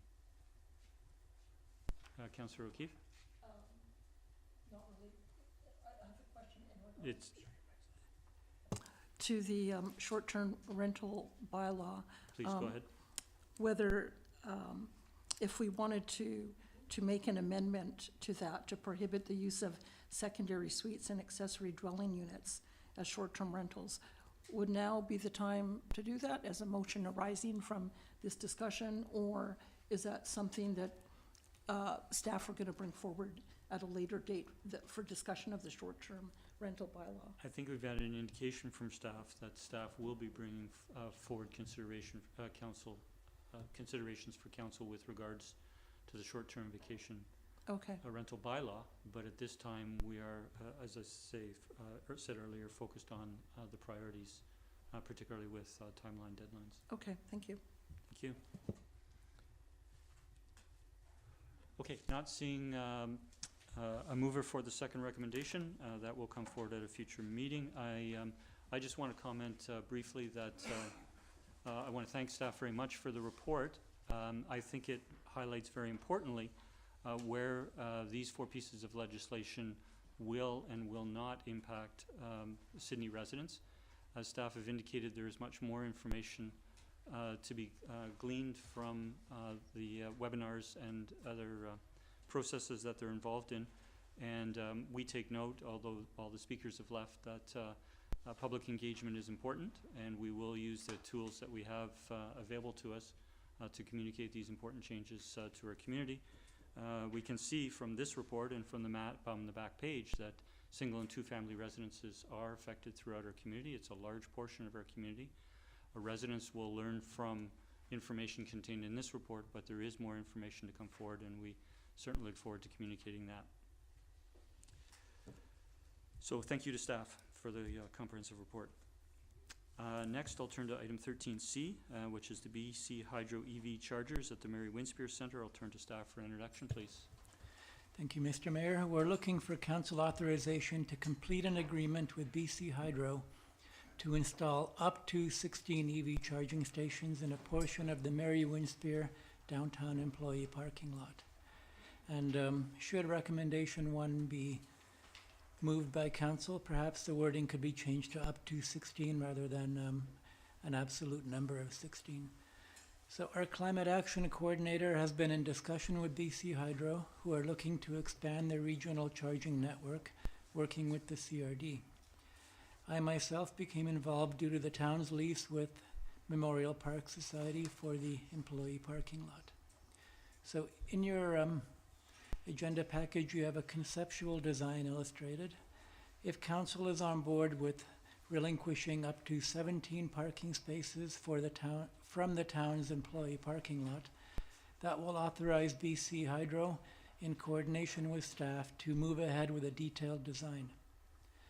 Town staff will continue to work with BC Hydro on the design according to our specifications for parking spaces within the town, including the width of spaces for accessibility purposes. Following the recent adoption of the accessibility plan, the implementation of accessible infrastructure is now an operational matter. Hydro are aware of emerging accessibility improvements and are indicating a willingness to work with staff on bringing these to bear. Town staff have been in contact with Mary Winspear Centre and will be working with them on whatever lease modifications will be required to put this arrangement in effect with BC Hydro. An amended lease agreement will be brought back before Council for approval and also must be approved by the MPS board once direction is received tonight. Thank you, Mr. Hisik. I'll turn to council if there are any questions on the report. Councillor O'Keefe. Thank you.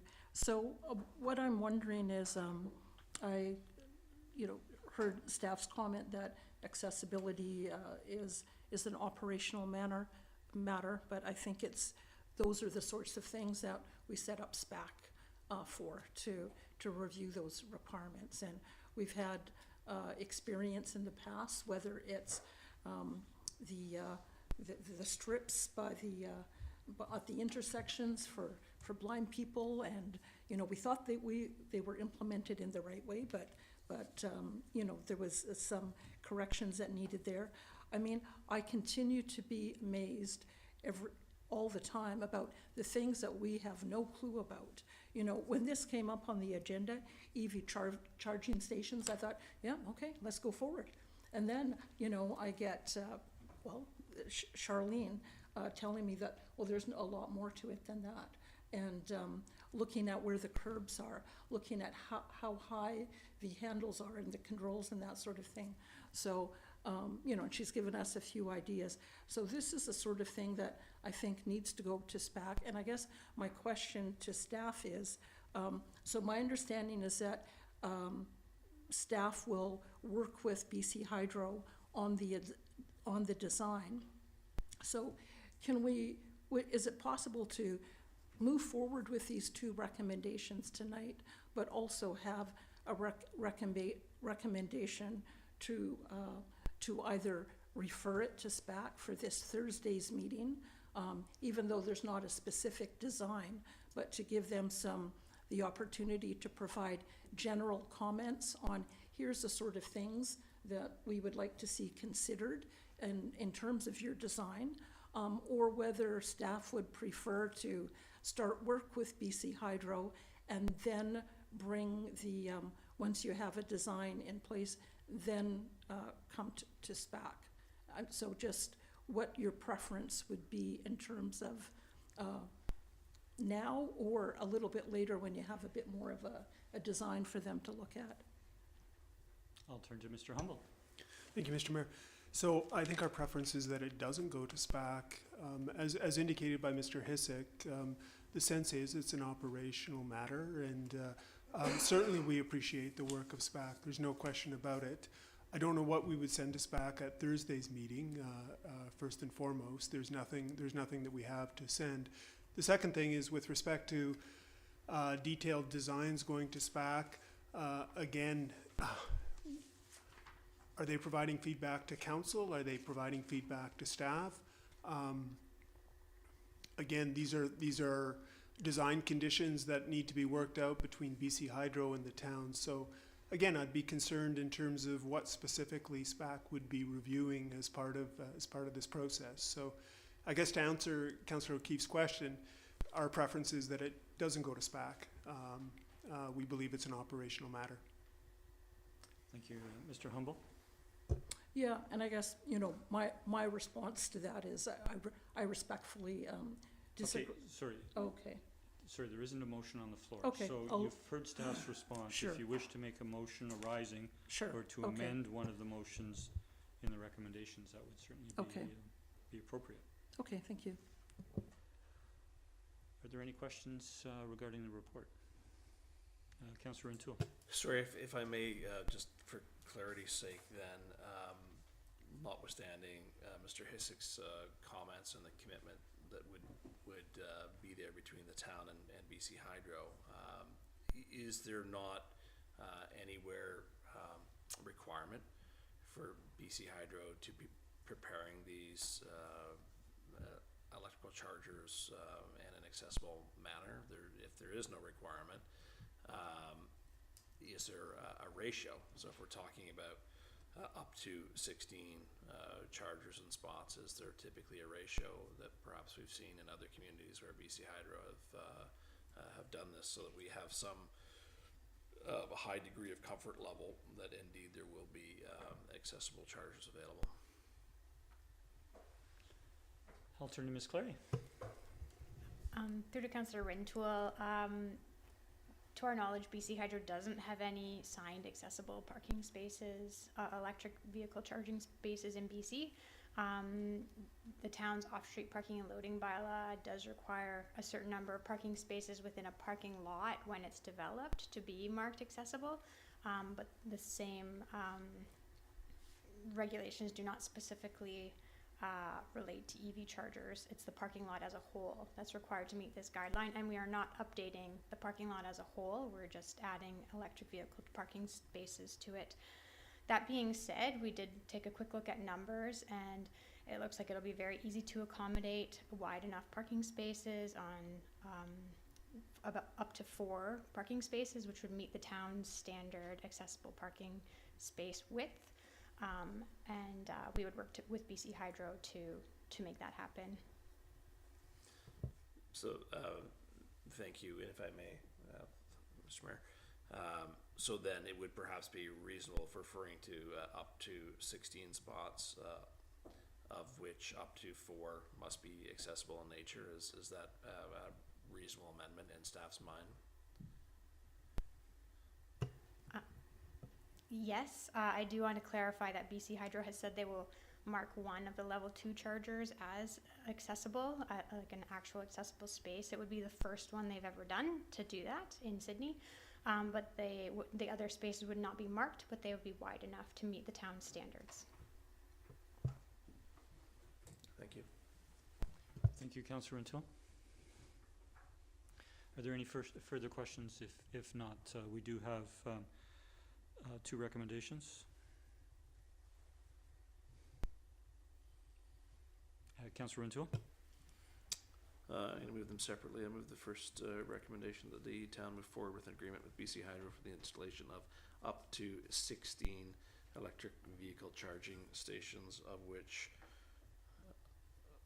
4 must be formatted accessibly at the downtown employee parking lot. Second. Sorry, I need clarification. I appreciate you ask staff the question, but staff indicated that the width of all of the parking spaces would be accessible? No. Can staff repeat what they previously said? Sorry, so the width of 4 of the parking spaces could easily be accommodated to be accessible. So that is a 2.7 meter wide space with a 1.5 meter wide walking aisle in between 2 of the spaces. So it would be 4 spaces that would meet the town's width requirements for a standard accessible parking space. That wouldn't meet the requirement of a van parking space. However, if a van parking space is required, it will reduce the number of parking spaces. I'm sorry, this is late in the evening to be throwing out these numbers. So, but yes, if a van parking space is required by council, if that is something, it would reduce the number of reduce the total number of EV charging spaces by 1. But the amended motion as put on the floor doesn't do that, or does it do that? No. And to be clear, BC Hydro is looking at only 1 accessible designated space. In other words, signed as accessible only. Okay. And thank you. And would that space accommodate a van?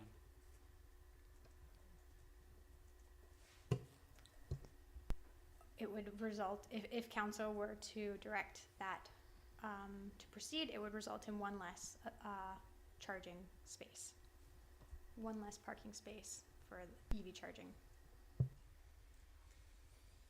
Okay.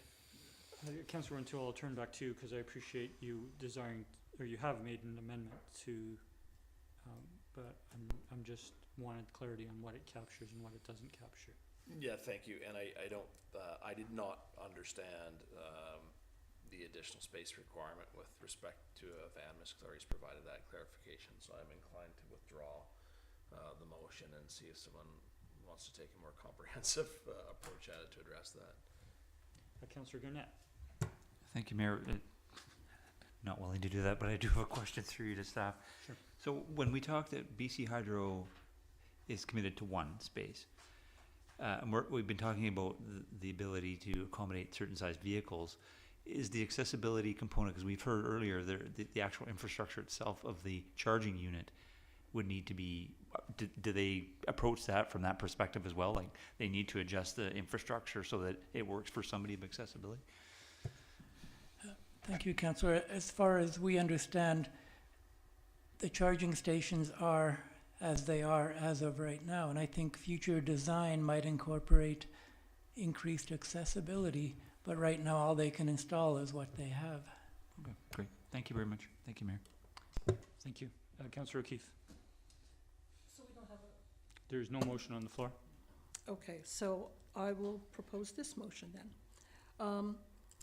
That the town move forward with an agreement with BC Hydro for the installation of up to 16 electrical vehicle charging stations at the downtown employee parking lot, and that staff refer to the Salish Peninsula Accessibility Advisory Committee the initial designs for review and comment by SPAC. Okay, so I just need clarity before seeking a seconder. Need clarity that, so the town would work with BC Hydro on the detailed design, and then staff would forward those detailed designs to SPAC to make recommendations back to council or back to staff. It could be either. Could be through council or to staff. Okay, if we could have clarity on your intention. Okay. With the motion. So that they would go back to staff for consideration. Thank you. Do we have a seconder?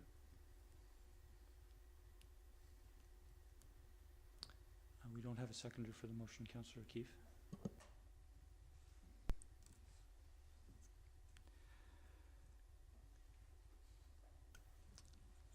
Councillor Duck?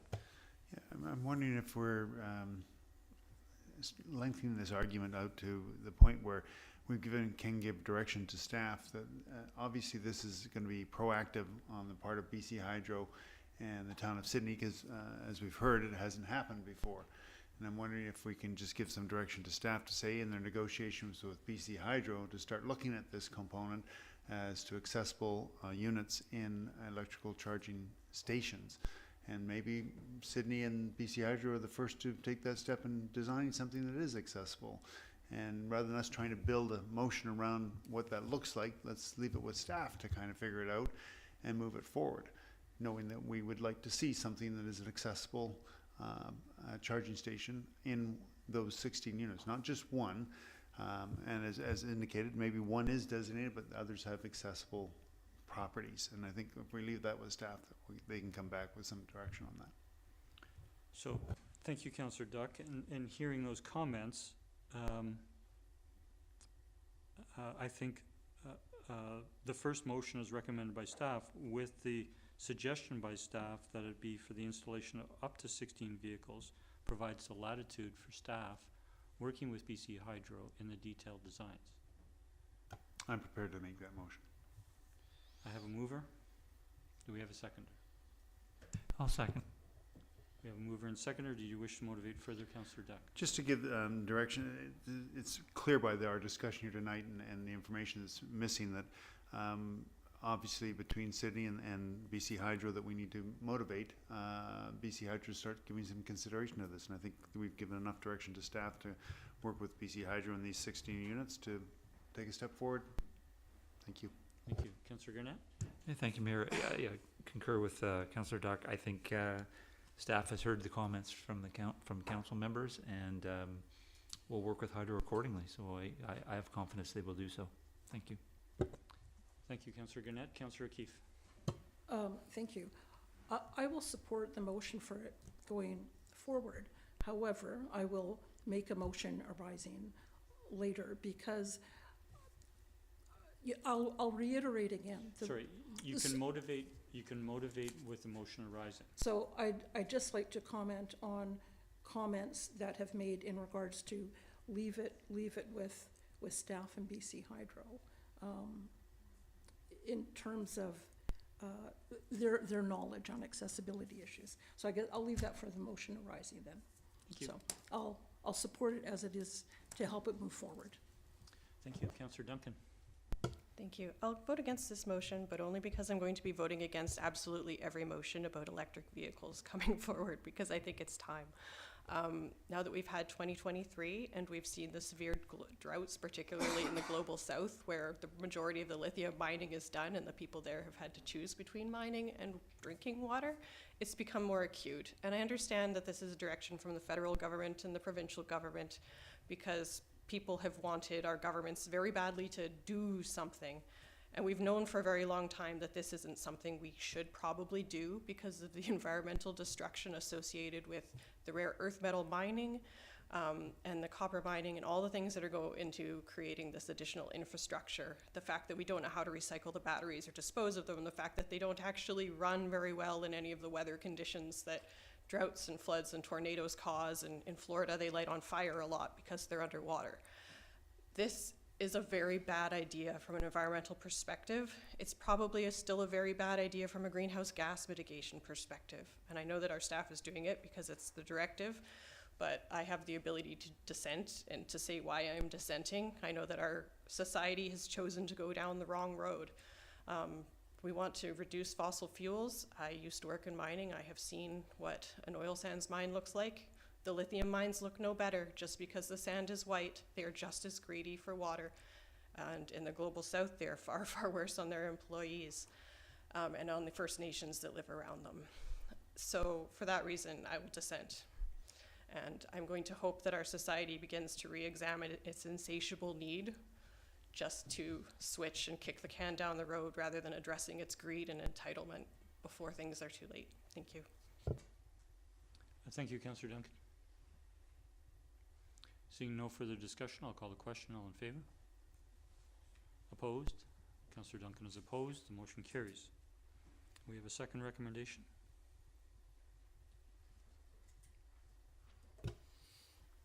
I'll move the recommendation the staff be authorized to negotiate the appropriate arrangements with the Memorial Park Society, Mary Winspear Center, to put in place the required lease arrangements with BC Hydro. We have a mover. Do we have a seconder? Second. Moved and seconded. I'll turn to the mover and seconder. No, thank you. Any discussion? Seeing none, all in favor? Opposed? One opposed, Councillor Duncan. The motion carries. Thank you. Councillor O'Keefe, you indicated you had a motion arising. Yeah, so I'd like to move that staff consult with SPAC on the designs for the EV charging stations. Second for discussion. I'll turn to Councillor O'Keefe. So, as I said before, this is why SPAC was set up. This is the provincial government in the BC Accessibility Act. The reason that they've mandated the Act and our plan and these committees is because it's identified, especially local governments, are the place that have the most impact on people's personal lives. And that's in terms of our infrastructure, our roads, our active transportation, everything. And so we have a responsibility as a council under the BC Accessibility Act to be identifying barriers in the community that for persons with disabilities and to be addressing those. What we know is that, you know, it's not something that all of us, staff included, are well versed in, because unless you live that sort of life, there's things that you just don't realize. And we've had a lot of those aha moments, I think, in the last couple of years, thanks to the members of the Accessibility Committee. Their terms of reference are to identify barriers for persons with disabilities in the community and recommend solutions for consideration by the local governments, to advise on any matters that the local governments are undertaking in order to ensure that the issues and concerns of people with disabilities are addressed. So this is exactly what they're supposed to do. And while I appreciate that members of council and staff said, leave it with staff and leave it with BC Hydro, but the reason that we're in the position we are in, or not we, but persons with disabilities, and 70% of them in the survey in our community said they're left out. They can't participate, they can't do things because we haven't consulted with them. So we have to change that culture. We can't keep saying that leave it with BC Hydro, leave it with staff, we have to include them in it and get their feedback. That's the only way that we're gonna start making some headway with this sort of thing. So I urge my colleagues to support the motion. Yeah, I'll leave it at that. Thank you, Councillor Keefe. I just wanted to clarify, as I did previously, that the intention of the motion is for those detailed designs that are arrived at by BC Hydro and town staff are forwarded directly to SPAC, and SPAC's recommendations are forwarded directly back to staff. I think that would I think that would be the most expeditious in terms of, rather than them having to come to council and then be directed back to staff. Thank you. I'll turn to the seconder. Yeah, thank you. Yeah, I appreciate those comments. I am convinced that town staff, through their purview and their interest and understanding of this discussion are going to ensure that this facility is built out with accessibility in mind. Having said that quite clearly, it seems like there's learning opportunities for BC Hydro as part of this, and if this were to be the first parking space that they're promoting with an e-charger, as I understood from the statement from staff, that is accessible, they'll have something to learn as well. So there definitely will be some insight that could be shared with Hydro, and perhaps to make this a better starting point province-wide, not just in this little parking lot in Sidney. So I'm inclined to support the motion rising. Thank you. Thank you, Councillor Rintoul. I'll turn to, are there any further discussion? I just want to indicate that I appreciate Councillor Keith's remarks, and certainly the direction from the province with regards to accessibility advisory committees is well understood, in that local governments, municipalities do create new infrastructure or replace current infrastructure with new infrastructure, and that when the town, for example, in our active transportation plan, for example, in our parks master plan or in a particular park's design, staff are the one, and we may have consultants, but ultimately staff are making recommendations with regards to design, and in seeking input from our accessibility advisory committee, it's easily for council and the staff to make recommendations to council and those be considered. The situation is a little different, and I speak partly as a CRD director because it was through CRD board motions that the decision to move forward with EV charging infrastructure in a significant way was initiated, and the town of Sidney agreed, along with some, other municipalities, to be a partner in bringing new EV charging infrastructure to our communities. The CRD report that was brought forward to the board some 2 years ago indicated the provincial and CRD calculation as to the level of additional EV infrastructure forecasted to be required by, I believe it was 2030. It was in many millions of dollars, and it was hundreds of units of charging units. And so BC's plan, BC Hydro, is one part of that. We know that there is EV charging infrastructure provided by municipalities. Town of Sidney owns and operates a limited number of EV charging stations. BC Hydro does it, and the private sector does it. If you go to a gas station down by Elk Beaver Lake, there are EV charging stations there. There are private companies installing them in their parking lots, or malls that are installing them in their parking lots. So one of the questions that arose at the CRD board table was, if this is the level of, whatever the level of EV infrastructure, new infrastructure that's required, what portion is going to come from municipalities, what portion is going to come from BC Hydro, what portion is going to come from private operators. We also know that we had a report, I believe it was last term, with regards to our own infrastructure, and that is the town can actually lease EV infrastructure to an operator. So there's another mechanism for the operation of EV chargers. I say all of this because it's not easy in terms of what BC Hydro has done is in wanting to meet the provincial government's Clean BC Action Plan, and in wanting to meet the CRD targets for new infrastructure, it is up to the BC Hydro to identify locations where new infrastructure can be located. When they're in that process, and partly came out in the staff report, is they will identify a community. They've identified Sidney, partly because of our geography, to roadways, as being a higher priority. And what they're doing in terms of meeting their overall goal for the number of additional EV charging stations in the region is setting a target to install X number of EV charging stations in Sidney. And so there have been discussions, as we've learned from the staff report, in terms of how much parking space and what BC Hydro is willing to do. We've heard from staff that BC Hydro is willing to do one space currently.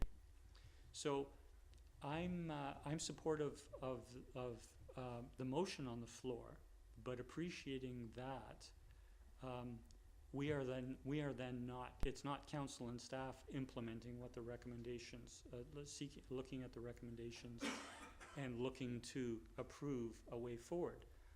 What it was, and that's why I asked for the clarity of this information going back to staff, is staff will have to sit down with BC Hydro, and BC Hydro is going to be prepared to go so far.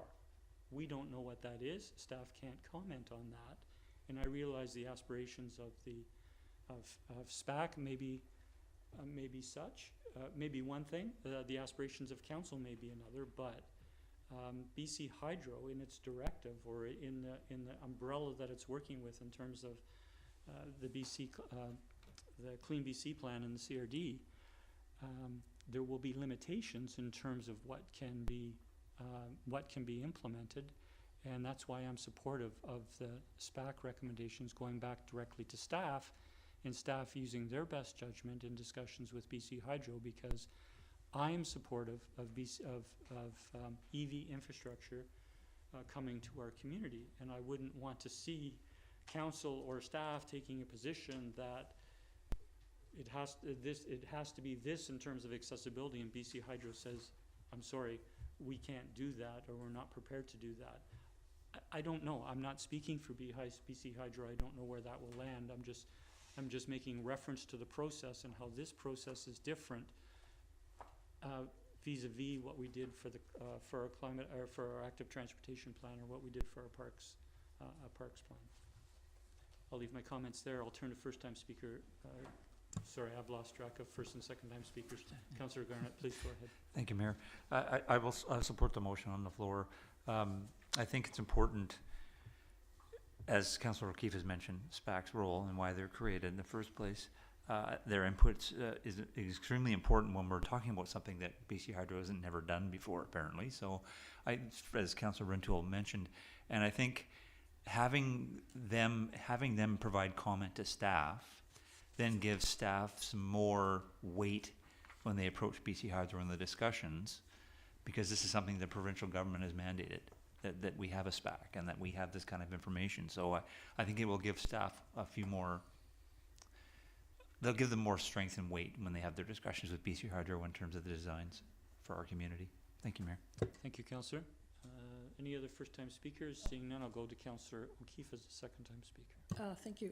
Just to kind of build on your comments, Mayor, in sending this to SPAC, in working with them for the last couple of years, they're not under the illusions that they're going to get to redesign how EV charging stations. All they want to do is have the opportunity to be heard. And so that they can look at something and say, okay, that looks good, but somebody like Charlene might say, well, I've got a side opening van, and if you design it this way, this is how it's going to impact me. So it's just an opportunity to provide that kind of education, as Councillor Rintoul said, not wanting to take over the design process. So it's more of a education and awareness thing. And, in working with, seeing the municipalities at the SPAC meeting, and when things come up, they've often been very receptive to, oh, we didn't realize that, but yeah, let's fix that. So that's all we're really looking for here. Thank you. Thank you, Councillor O'Keefe. Seeing no further discussion, I'll call the question. All in favor? Opposed? One opposed, Councillor Duncan. The motion carries. Thank you. So we have moved forward those recommendations and the motion arising. We are now turning to item 13D, Parking Enforcement Services, Robbins Parking Service. I'll turn to Mr. Hissick for an introduction, please.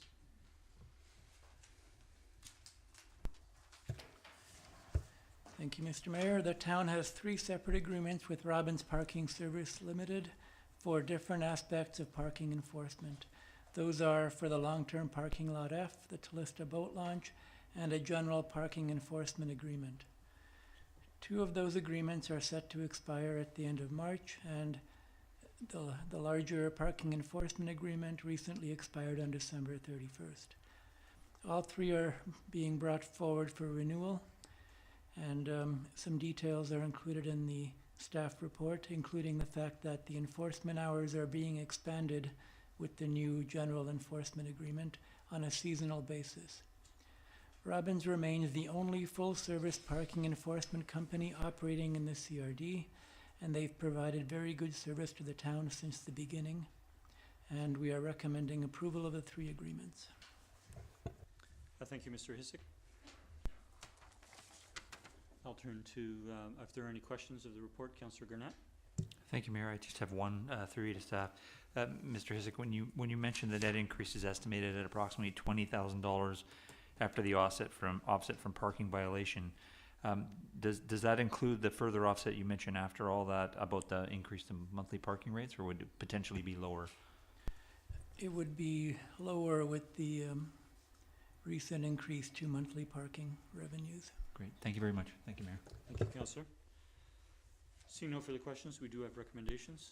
Councillor Duck. And I so move that the council approve the 5-year renewals of the following agreements with Robbins Parking Services. 1, parking lot management agreement. 2, Talista Boat Launch ticket meter management agreement. And 3, parking enforcement agreement. Second. We have it moved and seconded. Now, is there any discussion? Seeing none, I'll call the question. All in favor? The motion carries unanimous. Thank you, staff, for bringing that forward. I'm now turning to 13E, which is the monthly building report for December 2023, and it does have the summary for the year 2023. We are receiving it for information only. Are there any questions from staff? Seeing none, we'll move to the next item. We have no correspondence. We do have 4 items under correspondence for information. We are receiving them by virtue of being on our agenda, so I will move to, we have no notices of motion. I will move to 17, which is a motion to go in camera. Councillor Gurnett. Thank you, Mayor. I'll move that it is in the opinion of council that the public interest requires that persons other than members of the council and officers be excluded from the meeting to consider confidential matters regarding the acquisition, disposition, or expropriation of land or improvements pursuant to section 90.1E of the community charter, and that council continue the meeting in closed session. Second. We have it moved and seconded. All in favor? The motion carries, and I look for a motion to adjourn. Motion to adjourn. Second. Moved and seconded. All in favor? We are adjourned. Thank you, council. Thank you, Charlene.